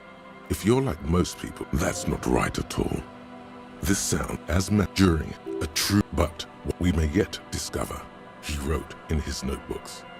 Whoa, building on Nielsen's basic insight, these theorists reached a startling conclusion. That's because, no. There's some inframaterialists divide the extra-physical effects of the revolutionary state at the lowest, or first level. To take one example, during the revolutionary period, many communard farmers in Graz, the difference in these yields was simply too great to be accounted for by mere climate. Even today, in parts of the SRV, there are collective farms whose root vegetable yields exceed those thought possible by capitalist agronomists. Who's to say the farmers aren't just cooking the books? Sounds like obvious SRV propaganda. It's also been postulated that plasm may account for, of course, in fact, 8 hours hyper, and the book fits quite snugly. Arno van Eyck. Okay, so Egghead is clearly not Van Eyck in disguise. Van Eyck is an Oranese disc jockey, but those people get around, especially in Revachol, in the clubs on Boogie Street. Perhaps he stayed here for a short stint and discarded part of the song he was working on, just threw it away, and then it ended up in the Hawthorn Tree. But why? Did he think it was retrograde? It wasn't. Perhaps he caught a glimpse of the future and did not want for it to arrive just yet. Perhaps the city whispered the top line to him, and he was frightened by it.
Put your hands where I can see them.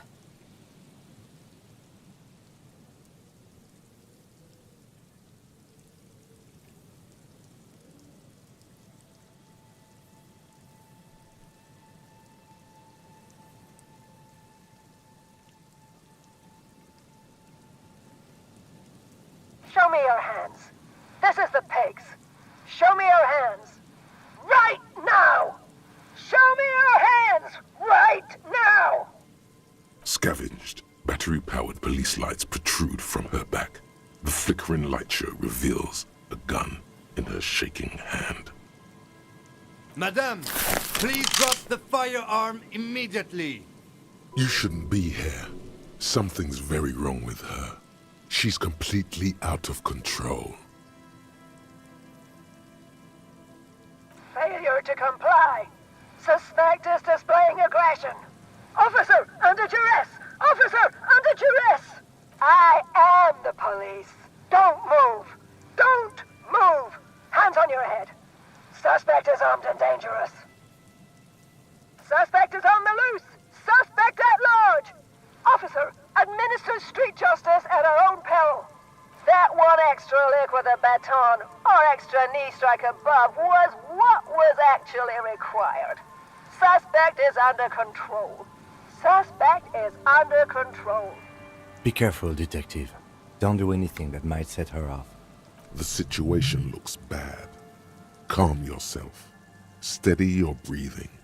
You'll have to go for the gun sooner or later. Perhaps you can learn crucial facts before you do. It's the goddamn police, shitbag! Hug the pavement! You're under arrest! As she waves her hands, you notice familiar-looking ampoules and packets sticking out of the mountain of police gear on her back. Medicine or drugs? She thinks she's a police officer. Try treating her like a police officer, a lower-ranking police officer.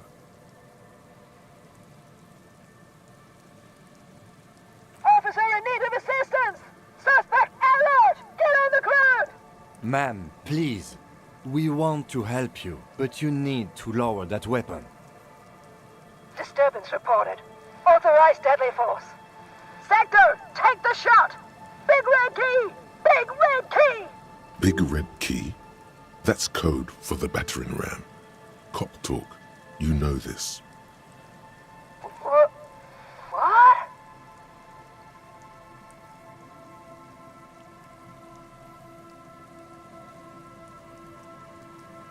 Sir?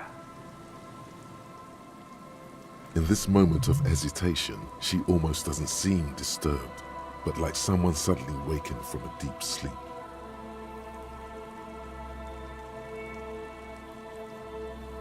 Easy. Press her too hard and shit. With a swift, poorly coordinated move, the woman slams the megaphone against her lips and teeth. A trickle of blood runs down her chin. She doesn't notice it. Officer compromise! Unlawful impersonation! Pigs en route! Engage your will! Okay. She's actually more agitated now. My bad.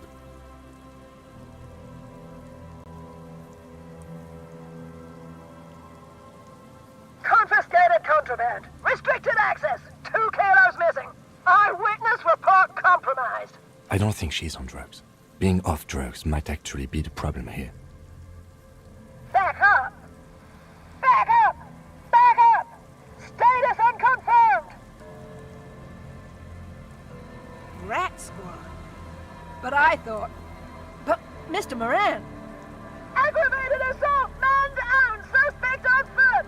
There's a scenario unfolding in her head right now. It has nothing to do with what's happening here. What's the situation, officer? Law enforcement compromised! Impersonating a police officer! Does she not believe you two are actually police officers?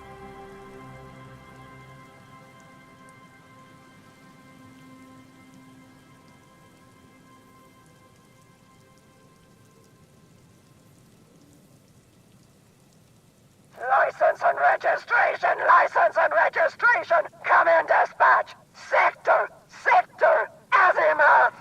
It's not a code, just disjointed words. She's losing it. One twitch and there will be blood. Alright, here's how we do it. As soon as that gun isn't pointed at you again, you dash right. Then immediately close the distance. Left hand grabs the barrel, right one breaks the wrist. No, that won't be necessary. Look closer. The gun, all 3 barrels, red and blue light shining through. It's not loaded.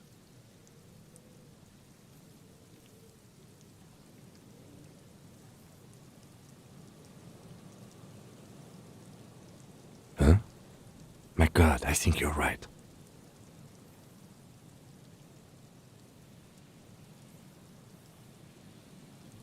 Suicide by cop! Split-second decision! Eat lead, scumbag! God, I almost blew her head off. What is this? This isn't police issue. Police weapons have bullets. This isn't real. Police guns always have bullets. What is this? Why did you sell me this? She looks devastated. Grab the gun, right now. This might be your only chance. No one ever cares anymore. Why would they treat me like this? This limbed and headed machine of pain and undignified suffering is grinding to a halt. Tired of walking the desert, it doesn't want to feel or think anymore. Poor woman. We need to figure out what to do with her now. Nobody's ever around. Nobody ever comes to visit me.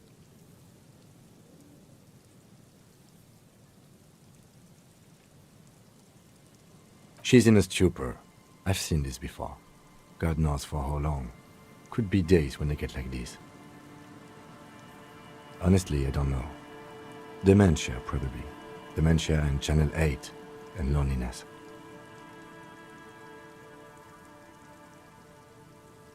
Yeah, looks like a bad case. But the question is what to do with her right now.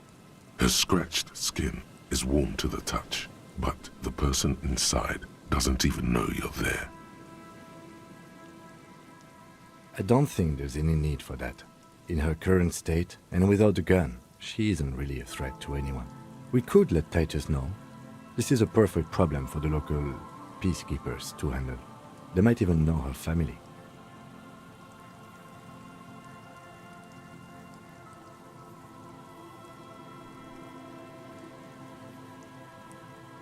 Then we can ask him once we get back to the whirling. But we have to hurry, because it's late and they might have already gone home. But I think we're done here for now. Let's head out. This is done. Please, leave the radio on. Reflex to what? Being left alone. She stands motionless. Just a heap of clothes and flashes now. Maybe if you search her once more. The woman stands slumped. She looks catatonic under her mountain of RCM paraphernalia. Is one of those things a police cap? There were narcotics in there too. You're thinking of taking them. Do. You take the vial of Pyrrolidon and the bottle of speed as evidence, obviously. She didn't consume them. She didn't look high. She confiscated them. A little like you are doing now. You're taking those, are you? Listen to him, for once.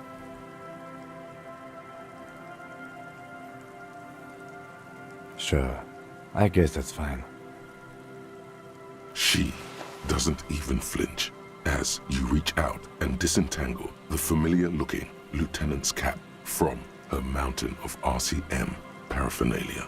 Oh, is that yours? It's hard to say. It's been so long since you wore yours. It's your hat. The old woman doesn't react to your touch.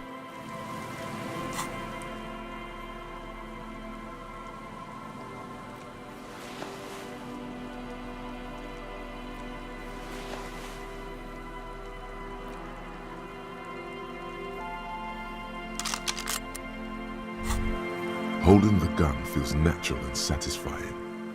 It's like an extension of your arm, the polished wooden handle almost fusing into your palm.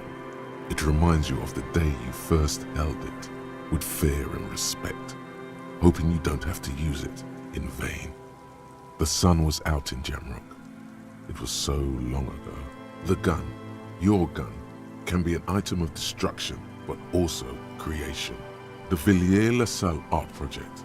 Time to shoot some beauty through the heart of Martinaise.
It's getting late, and it's raining. Time to call it a day. Good night, officer. We'll meet in front of the shack in the morning.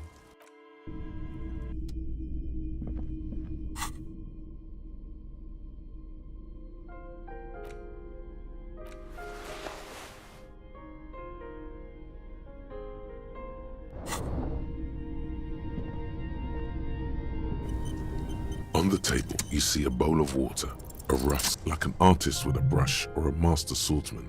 You use the small mirror and the straight razor with some soap to remove all that unkempt hair from below the nose line. The sharp blade chafes against your skin, producing a scratching sound. The surface underneath the beard feels tender, the air brushing against it chilly.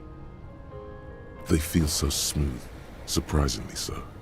A feeling of freshness overcomes you, as if you just came from a cold bath. The water reflects back a vague image of your clean-shaven face. Despite the bulbous nose, unkempt hair, and persistent swelling, you look a little younger, maybe.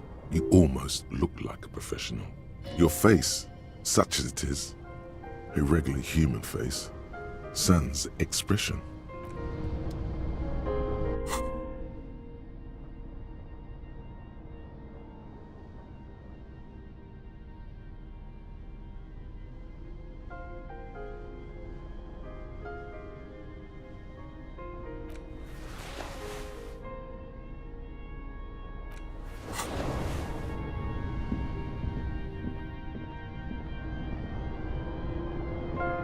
An old mirror hangs on.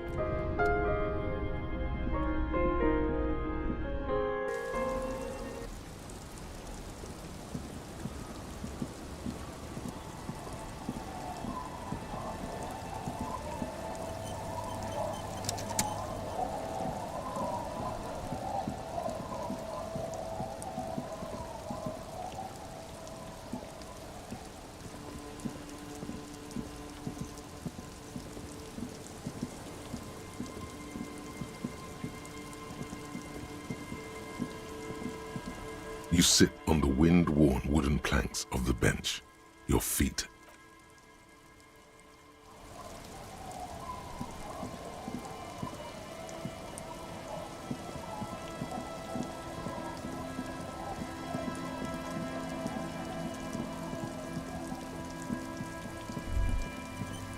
You stop mid-step and put your hand on a garish necktie.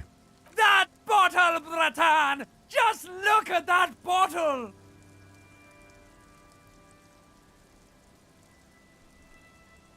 You should care! I'm getting a very special vibe from that bottle. Please go talk to him. I need to look at it closer.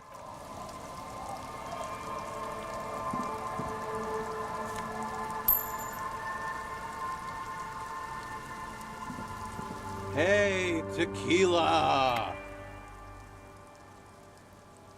Good to see you. How's business? How's the whole reality situation treating you?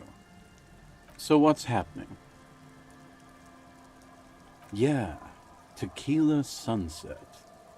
How are the, high-concept, reality-based adventures proceeding? He says it like it's obviously your name. Like you call someone Billy Brunel or leader of the 4th Street Gang. Good. These people know your true name.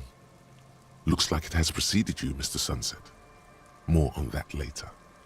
I like this guy. You should too. He respects you by calling you your true name.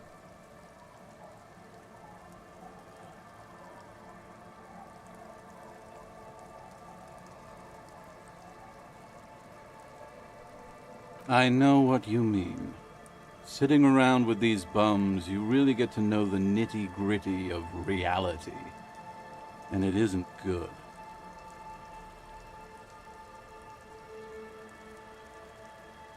Things aren't going super well for Idiot Doom Spiral either.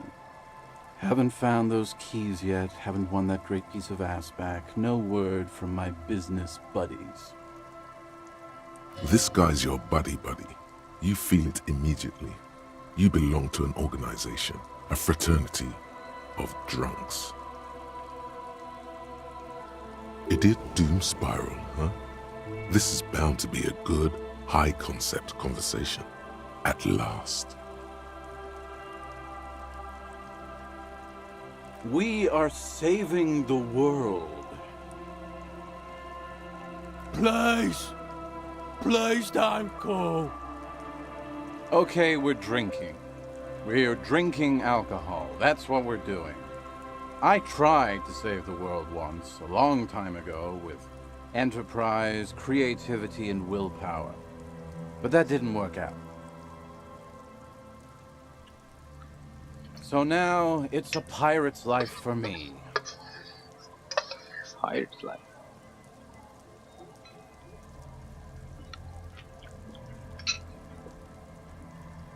It's you. You're Tequila Sunset. We've met before. Don't you remember? No, you sure don't. Aha. Do you want to know how Tequila Sunset came to be? Tequila. Tequila Sunset. Something ominous there. You think you feel bad now. Wait till you've heard the story. No. You need the wisdom. Let me take a sip to moisten up my cords. Tequila Sunset rolled into Martinez last Friday. And by Tequila Sunset, I mean you. The man, the myth. Hey, let's not jump ahead of ourselves. This is your story. Stop interrupting.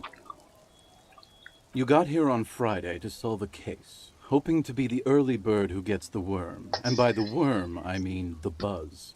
Because as far as I know, all you did was get pissed drunk. Word on the street is you went around the local hostel telling people that you're a police officer, and that it would be really fucked up if you shot yourself in the head right in front of them. That's pretty high concept, if you ask me. It is. It was a late Saturday night when we, the Union of Moribund Alcoholics, were getting our drink on. Nothing remarkable about this. We get our drink on 24/7. Makes everything warm and glowy. I trust you know the feeling. Oh, yes, you do, Bratushka. The only thing better than that is putting the pedal to the metal after you kiss the tie. And off we go. One moment we hear the sound of a motor carriage revving up somewhere on the plaza, followed by a series of dings and bangs. Do you remember the sound of wood cracking? The billboard? Naturally, loud noises pique the interest of anybody owning a pair of ears. That's just the reality we're in. Anyway, there was a brief silence. A gasp of silence, if you will. Followed by a real commotion. We heard the carriage careening towards the coast at top speed.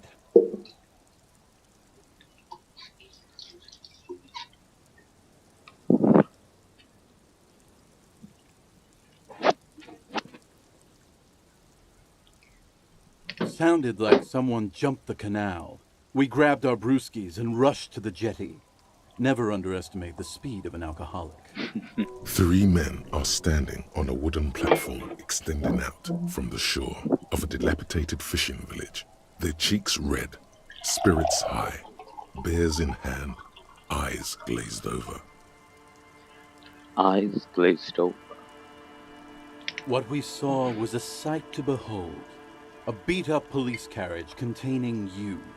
Right there on the beach. You revved the engine and screamed at the top of your lungs, "The time hath come!"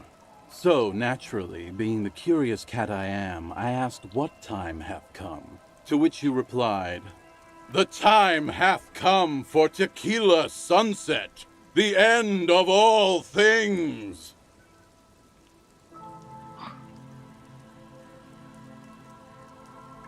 After which, your reality contracted. You jammed the pedal, plowed right off the jetty, and through the ice. Okay. We ran towards the ice, whilst you crawled your way out, miraculously unhurt. covered in seaweed and shit. Like some kind of sea monster. When we finally got there, you were sitting on the beach crying.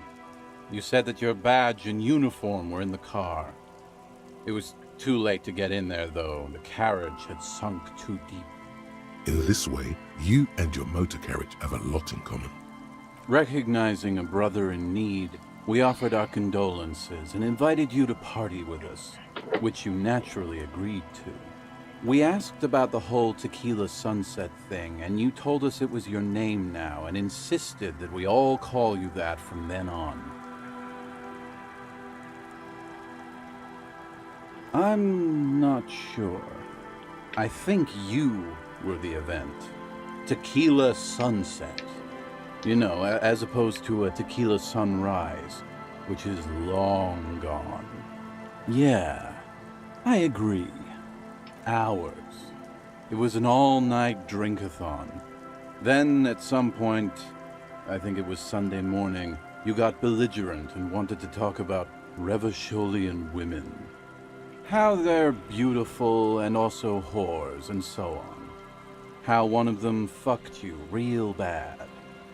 After a short while, you crossed the event horizon, looked sullen, got up, and left without saying anything. Trust me, Tequila, it happened. Just ask one of these other witnesses. I'm cool, Abigail.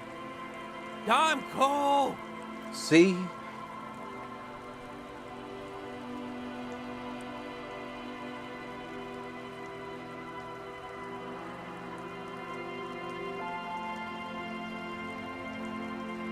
You were pretty vague about it, but you kept saying you got fucked real hard, and that we've all been fucked too. Please, don't open that door. No one's fucked me. I do the fucking around here. Abigail. It seemed pretty painful, to be honest with you. If I had to guess, I'd say you're still working through some shit.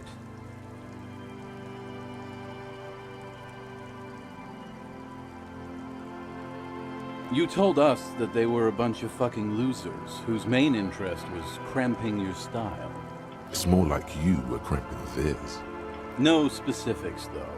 It was more about you that night. You were the star of the show.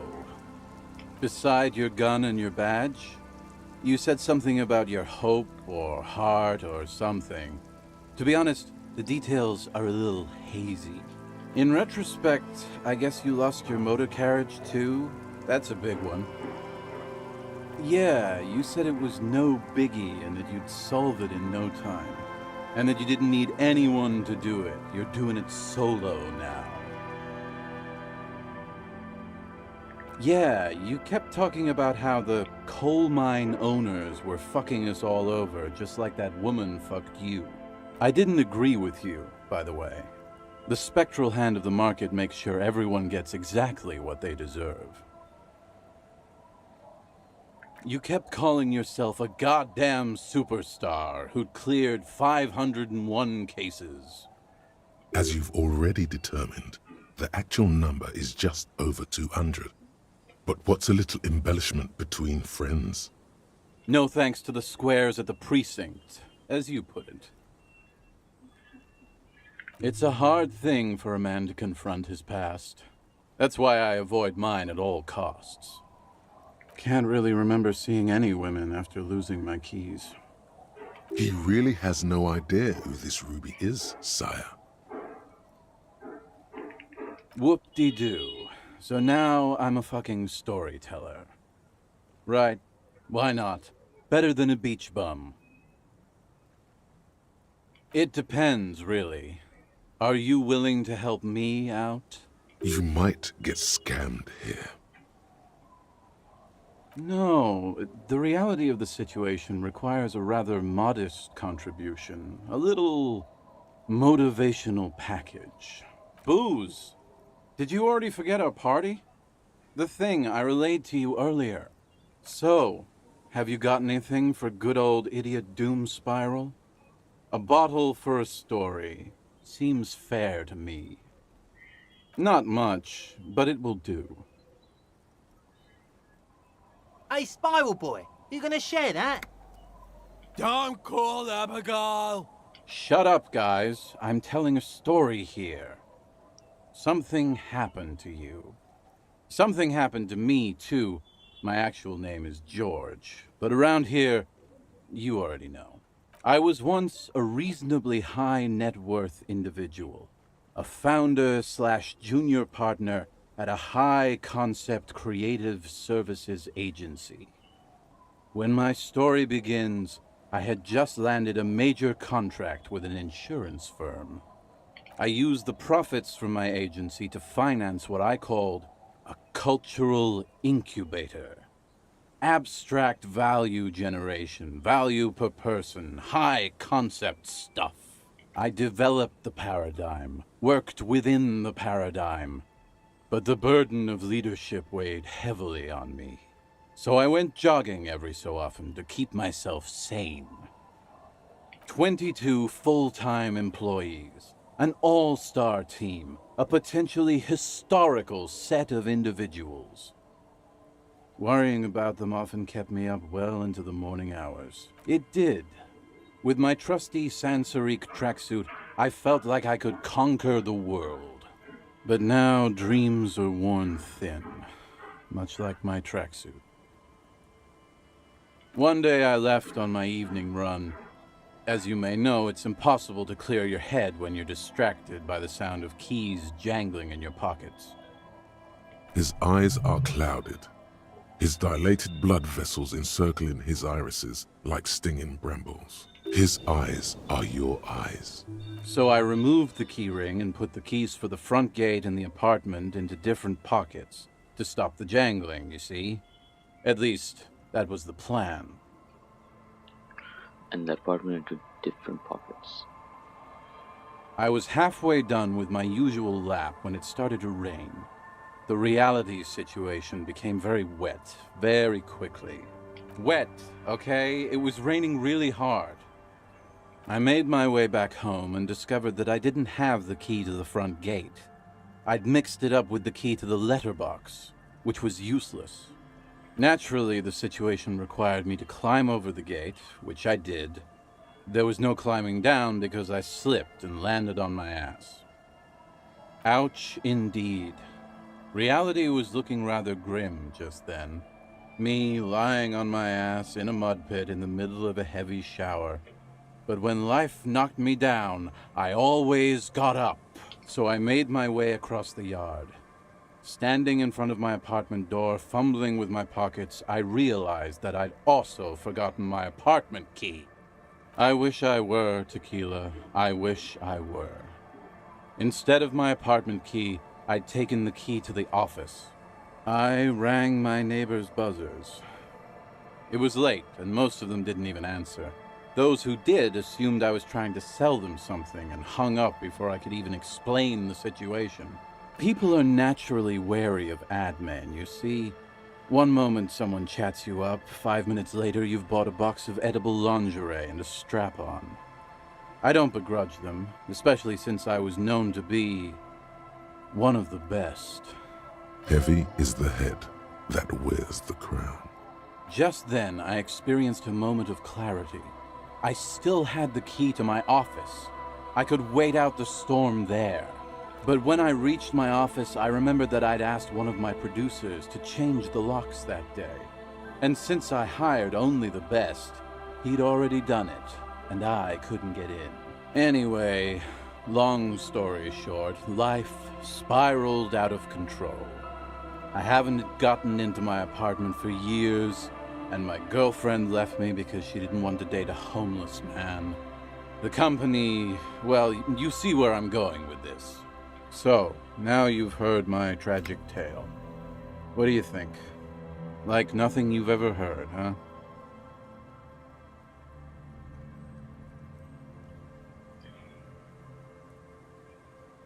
Tequila, I've thought about this series of events for a long time.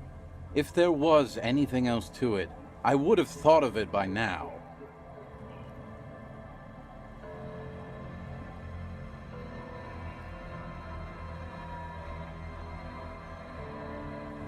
This would explain a lot.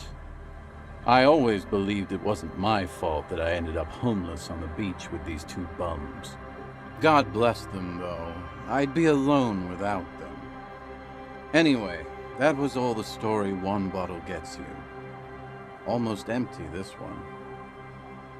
Good fucking question, Tequila.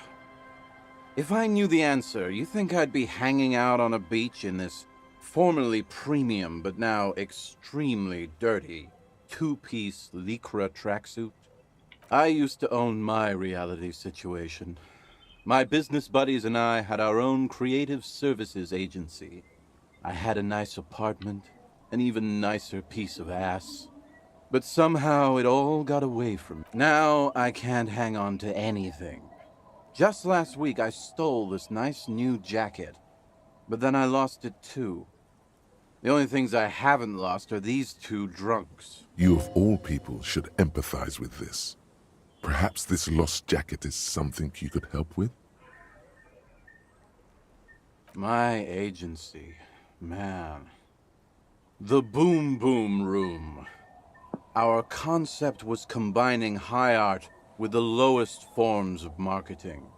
The color red, breasts, and oil painting. I convinced my partners to reinvest some of our profits in an even more high-concept cultural incubator called Thin Air. The artists were happy, the clients were happy. I was financing a group of poets in East Revachol who were developing a new universal poetic language. But then it all went to shit. Sounds intriguing. What say you, Art Cop? If it sounds like it makes no sense, that's because it doesn't.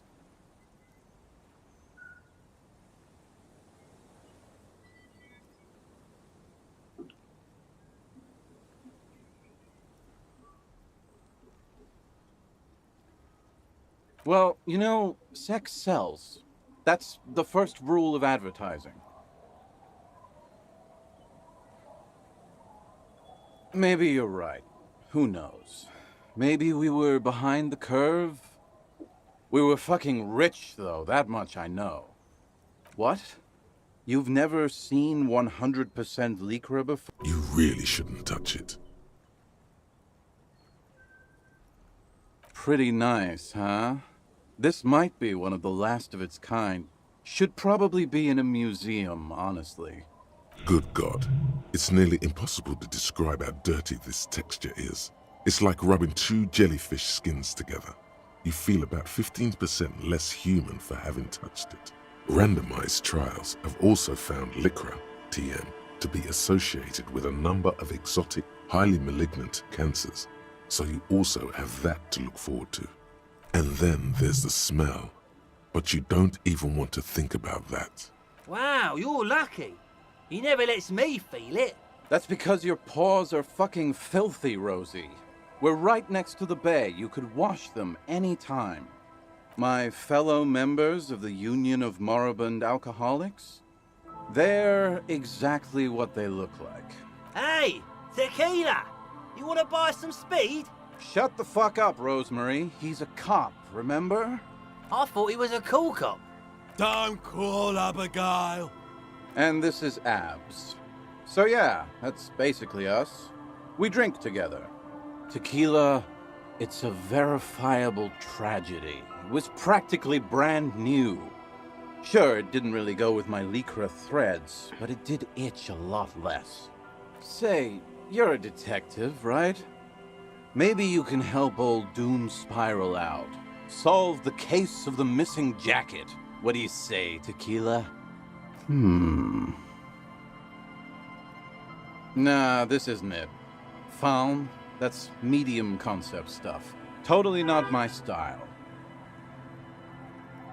It's a big world out there, Tequila. A lot of lost jackets in it. Don't know why you'd think this could possibly be mine. Hey, Doom Spiral. Ain't that the jacket you stole the other week? Not on your fucking life, Rosemary. What's wrong with you people? Like I'd be caught dead wearing Faun, like some low-concept bicycle courier. Tell you what, Tequila. Why don't you just hang on to that one? I'll get another jacket. I do. But as you can see, my fuel tank is running quite low, if you catch my drift. Cottonmouth is keeping my tongue imprisoned. What's in— Hey, Spiral Boy!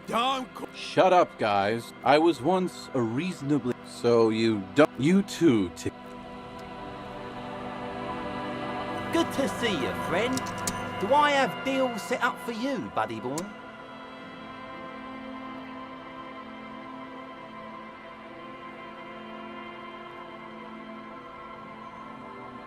So what do you want?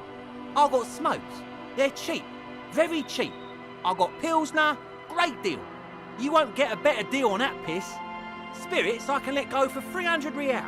I also have speed. And by speed, I mean amphetamine. See? There it is, Bratushka! The spirit! Let's buy the spirit! 300 real is a lot, but this has to be done! It's our end game!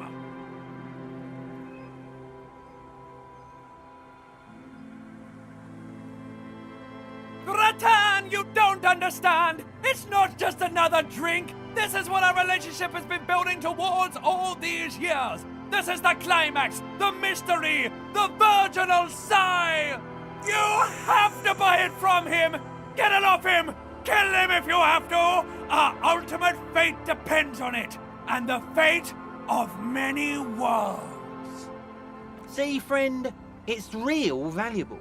Worth every real, if you catch my drift. Got it from a bit of a business venture.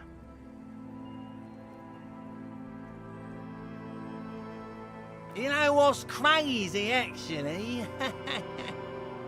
He's finding it difficult to focus his watery gaze. What? Keep him talking.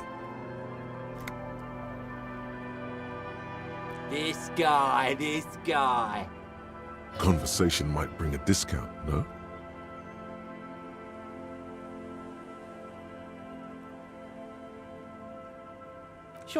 Sure. The spirits. Now, what did I say the price was again? Oh, aye. Exactly. I remember now. I remember what was so crazy. 3 real? That's a real steal for such good stuff. It's almost too easy, haggling with incoherent drunks. Oh. The system's been good to old Rosemary here, and I'm milking her like a bitch goat in the backyard. You see, friend, man makes his own luck. And I made mine real good. Got my hands on 3 bottles of liquor ex-squeeze. Sold 2 to the fellows around here and immediately invested the profit. Bought cigarettes, bought beer, even bought a bit of speed. And look at me now. I got everyone on my hook. The hook? Where is it? I can't see it.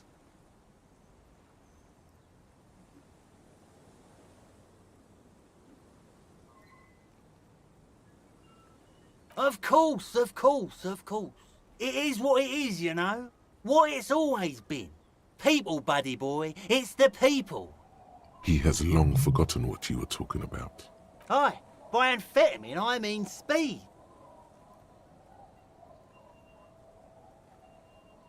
Aye, it's what I said. Good, my man. Now what can I offer you? Just make sure to enjoy that one, friend. Bratan, I am so proud! Now, whatever you do, don't drink it! This deserves so much more than just regular oral consumption! Just wait for my sign. Keep it with you. Keep it warm. Keep it safe. Soon we will enter the other world. Soon. The time will come soon. Have patience, brave one. I'm getting a really dark vibe from this. This won't be pretty.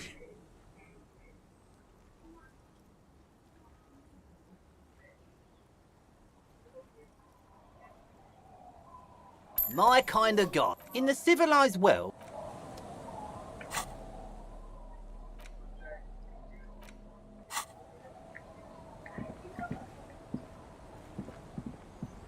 The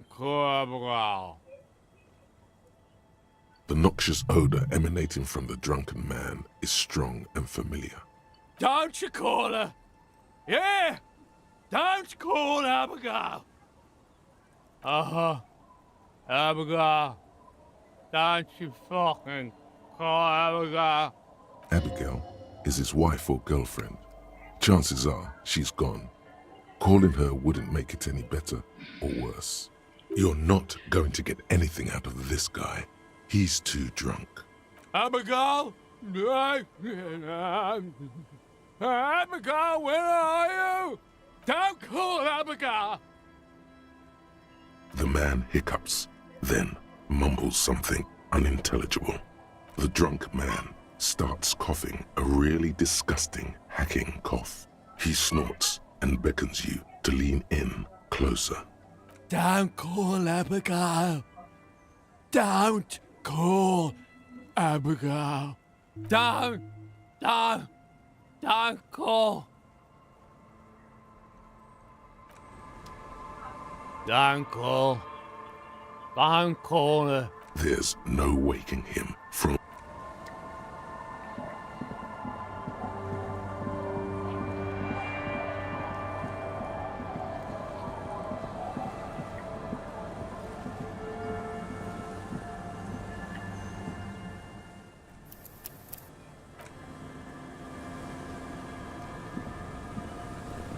Aye, the sea's gonna calm down soon, I can feel it. The wind is turning southeast.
A familiar apparatus lies among the reeds, another one of Morel's traps, weighed down by stones to keep it in place.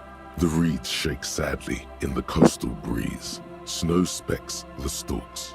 Most of it melts quickly, relinquishing form to darkness.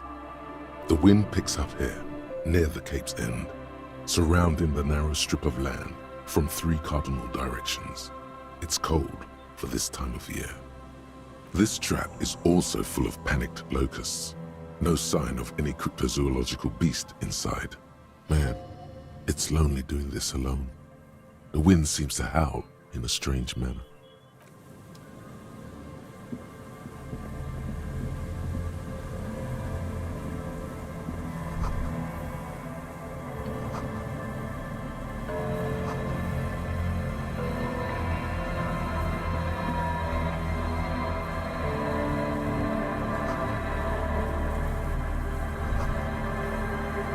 Is there something here that would indicate a sniper used this place as a nest for taking the shot? Just some urban detritus, a bottle, and a dilapidated old comms tower. In the distance you can hear the breakers roar.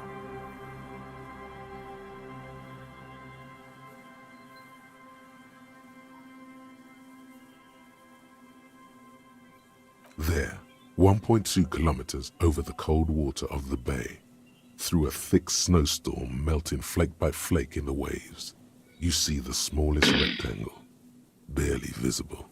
It's glowing in the dark night. The lights are on. Glazia must be in there. Looks like she kept her promise not to go out at night anymore. To warm his hands before he pulled the trigger? There are no markings on the ground for a tripod. He would have had to lie on a mattress. This is simply not a good spot for a 1.2 kilometer shot. A smoking assailant who favors Timotiri, Tu Ostra, or Duhan, cigarette butts are part of the campfire set. They're also everywhere. Still, you felt it was important enough to make a mental note. That means something. You didn't pay attention to any of the other cigarette butts on the coast. The salty water has corroded the ladder to nothing but 2 thin orange rails. In addition, there is no stable nest up there. It would have been useless.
Aye, the sea's gonna calm down soon, I can feel it.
Aye, the sea's gonna calm down soon, I can feel it. Oh yes, she does.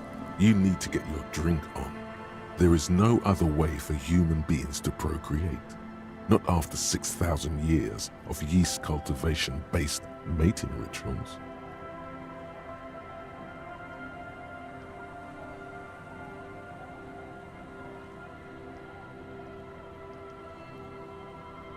Alcohol? Connect? I'm not sure I'm following you. That's a good impression. She doesn't even understand. You asked her out. Perhaps... Oh?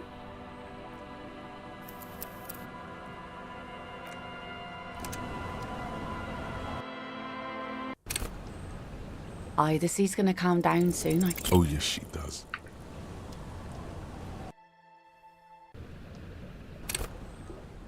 Aye, the sea's gonna calm down soon, I can feel it. Oh yes, she does. Aye, the sea's gonna calm down soon. Oh yes, she does. Aye, the sea's gonna calm down soon. Oh yes, she... Aye, the sea's gonna calm down soon. You think she really needs more of that after a man died at sea? What if I told you it is actually possible to go on a date sober?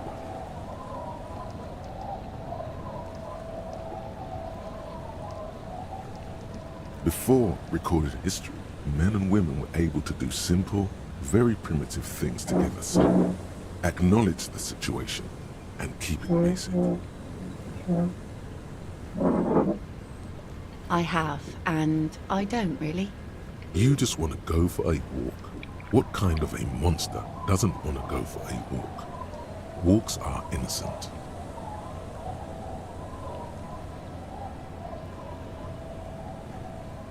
Just a walk?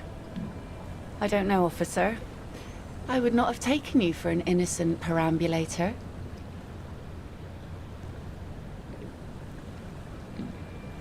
Where would this walk take us, officer? Nothing creepy, strange, or out there. Keep it airy and simple. All right, I will walk with you. But you need to understand that nothing is going to happen. We're just walking. Me too. It's been ages since I just had a normal conversation with one of you guys. She means men. Stroll on the beach sounds nice. All right, I guess I'll be seeing you at Land's End in the evening, when it gets dark, all right? She doesn't wait for an answer. You better get ready.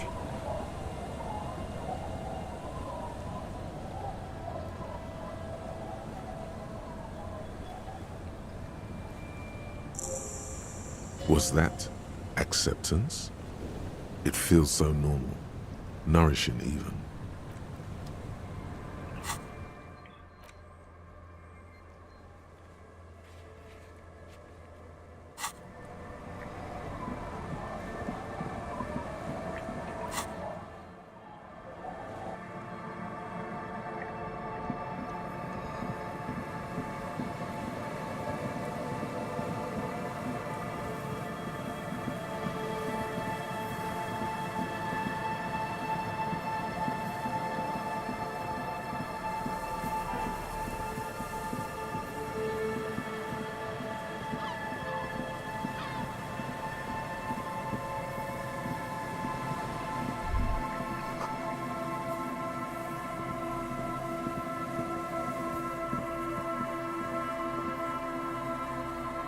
The woman gazes steadily at the waves. A sudden gust picks up her dark hair and lets it fall again, tousled, wild. She brushes a few stray locks from her eyes, and only then spots you approaching. Aye, so here you are. It's late and the sun is going down. It'll be dark soon. If we stay here long enough, we will be joined by a cortege of drunks and teenagers. Know that you're not the first guy to bring a girl to Land's End. This is what the locals call a make-out spot. That is not going to happen here today. I just want to make that clear, Dimples. Her thoughts are still elsewhere, with distances across the water, and with the water itself. Across the rusty water, that's La Delta, the financial district. In the mist-covered distance, towers rise as a rebuke to the poverty of this coast.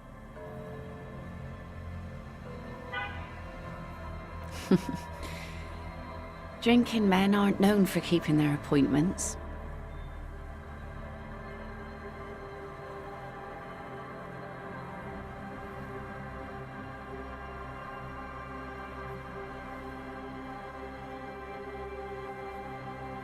It's no bother. Don't get many excuses to spend time alone. What with my trio of monsters. She means her kids.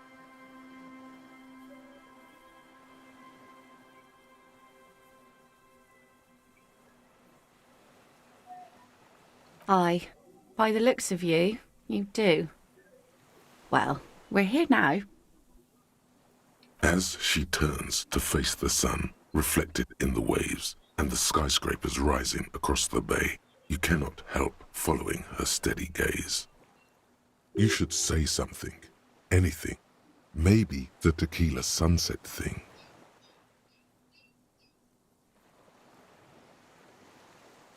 It's a common Revacholian expression. Means drinking yourself to death. Oh, indeed. And what about you? Keeping the name?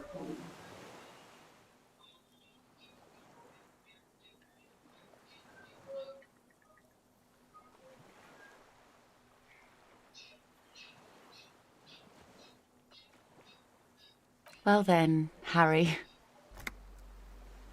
The remains of the dying sun are reflected in the waves and the skyscrapers rising across the bay. Your mind clears for a moment as your senses take it all in. Not just the glass skyscrapers, fragile looking in the shimmering air. River Esperance flowing into the bay. Isn't it strange for this all-powerful thing, the sun, to be so generous towards us? You know, the best time to go out fishing is usually towards sunset, when the water is warmer. The sun also falls on the Capeside tenements and war-torn ruins. An old sea fortress juts out, seemingly impervious to the sheen cast over everything else, shaking you out of your reverie. The sun does little for the dead, and those hopelessly lost in their own minds.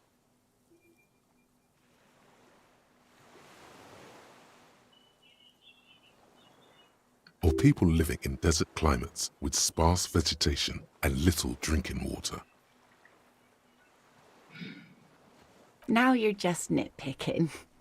But I concede. Maybe desert people sometimes disagree. Oh, that was a bit of pride and a bit of superstition.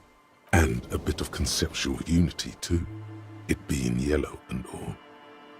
There's salt in the air, and the cries of the gulls and the skuas, grit of the sand and the green glint of broken bottles. But still your gaze always returns to the dazzling streaks of light, wherever they may be reflected, their fading opulence. It's bringing us spring, summer. It's entirely on our side, no matter what we do or who we are, for absolutely no reason. It's unlike no other powerful being, certainly no powerful organization or government. How can that be? The salt in the air and the cries of the gulls and the skuas, the grit of sand and the green glint of broken bottles. But still your gaze always returns to the streaks of light, wherever they may be, reflected their fading opulence. It's bringing us spring, summer. It's entirely on our side, no matter what we do or who we are, for absolutely no reason. It's unlike no other powerful being, certainly no powerful organization or government.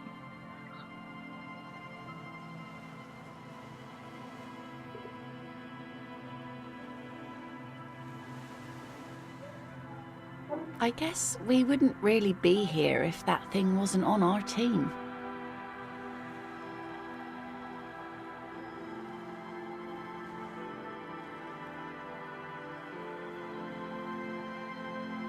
Thank you. I'm half Ubi. My mother was from Ubi Sunt. Not a lot of sun there, I hear, though I've never been. The wind ruffles her hair, silver-streaked in the moonlight. I always do. I like it. It's like being on another planet, a water planet, with water worries and water joys. The wind ruffles her hair, silver-streaked in the moonlight. These aren't real fishhooks, silly. They're earrings shaped to look like fishhooks. A drunk called Rosemary brought them to me. I kept them. She's right. They're made mostly of plastic. A cheap novelty gift you can buy from a flower shop or a kiosk. The wind ruffles her hair. Good one. I'm gonna go with the rope. She thinks it was a riddle. She must not even know of that business. Better that way. Here we go. 2 different approaches to cap this off with style.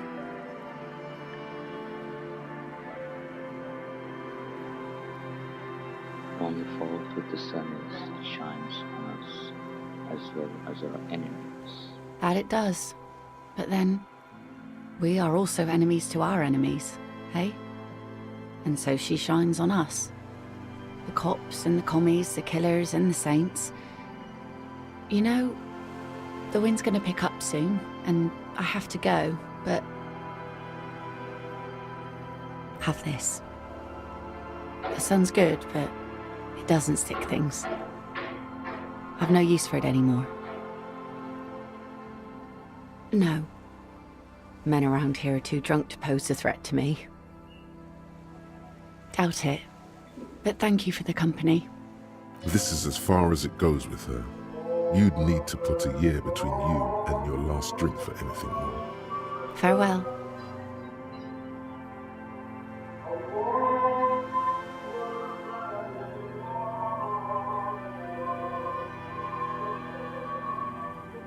As she walks off, the wind picks up, and the light from the sun seems to fade. The crumbling silhouette of failed electrical R&D towers in the distance, beckoning.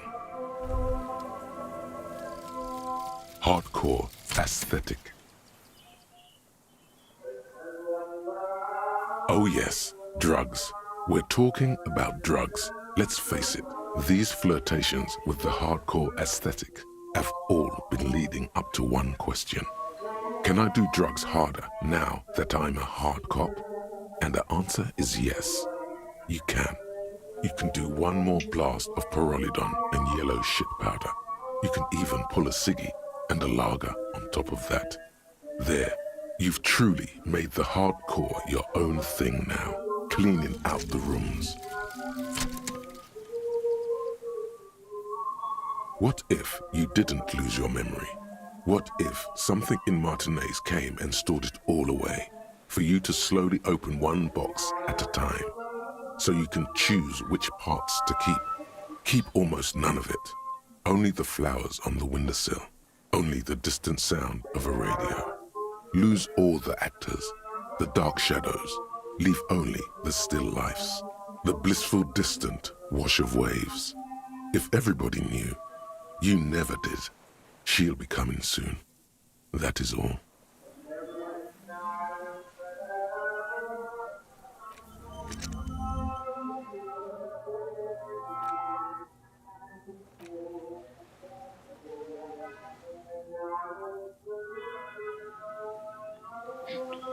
Religion was nothing.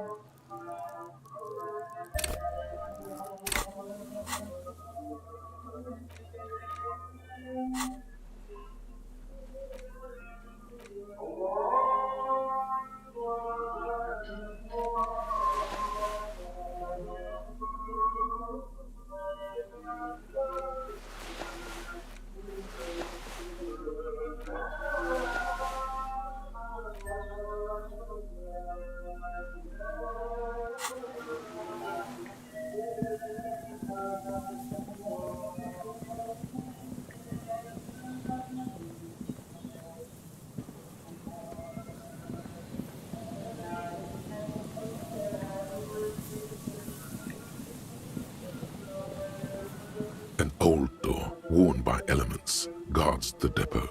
The wind has blown a sand dune in front of it. The door hasn't been opened in a long while. You see a handle. The concrete structure looks military in origin, over half a century old at least, but sturdily built. You rattle the handle a bit, then push on the door with all your weight. It does not budge. Not only is it locked, it's also jammed shut. You can't. This door cannot be opened, ever. At least you can think about opening it, about doors in general. They are, after all, fundamental to your life. Perhaps something useful will come from this.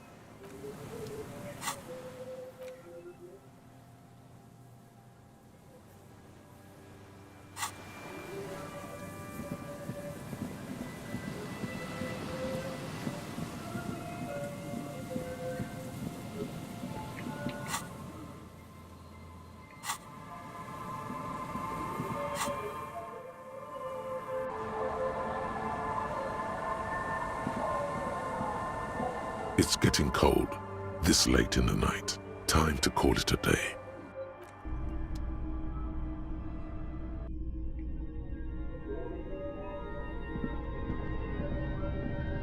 The bed is comforting, if a bit run down. Still, you've earned a rest. The place feels almost like home now, quiet and dignified around you. A new life by the seaside. You're incredibly tired. The darkness and warmth come fast. You're falling asleep. It's easier this time. Drifting off, your head has found a comfortable indent in the pillow. Your legs and your torso feel like lead weight sinking to the bottom of the sea until they're suddenly light. This respite, you've earned it, brother. Bask in the darkness. Let it swallow you up and swivel you around while you forget everything you've managed to remember. No, you haven't. You've just been. No, this is the one before that. We'll just keep cycling it for you if you don't mind. As long as we can. Spin it like black yarn. Enjoy it while it lasts. You're welcome, Harry boy. You earned it. After centuries of darkness, the alarm rings. But what's this? You actually feel rested. There's no time to cuddle with your pillow, however, or as much as shiver from the cold. The world awaits. Go.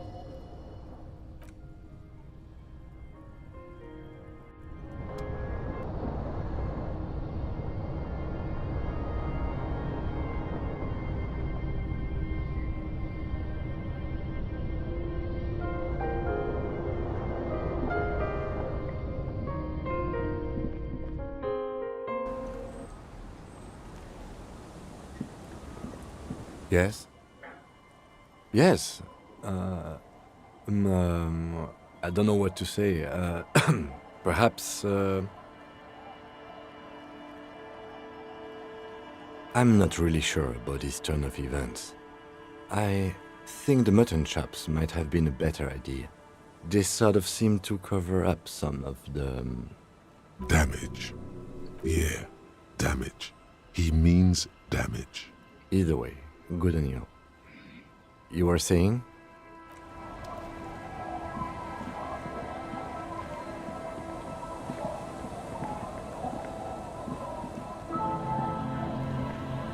I see you haven't left our little Martinez yet. Still running around. Like some kind of cross-country law official.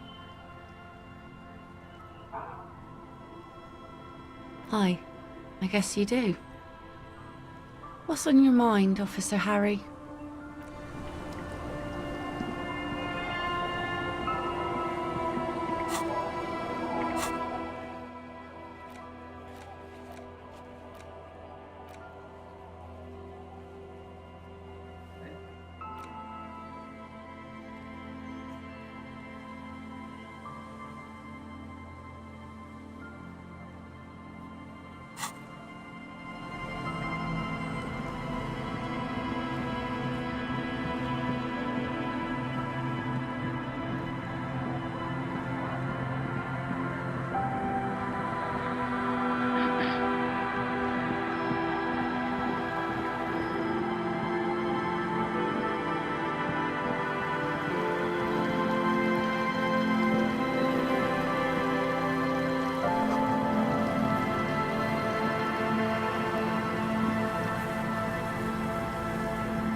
dome-shaped plastic.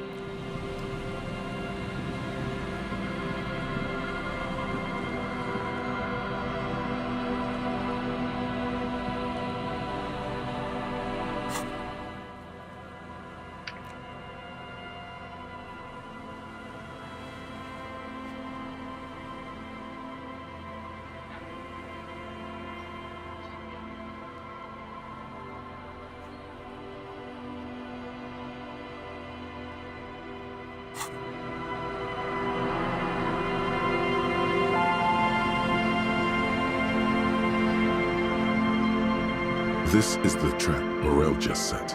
Checking it over, he said, is just a technicality. But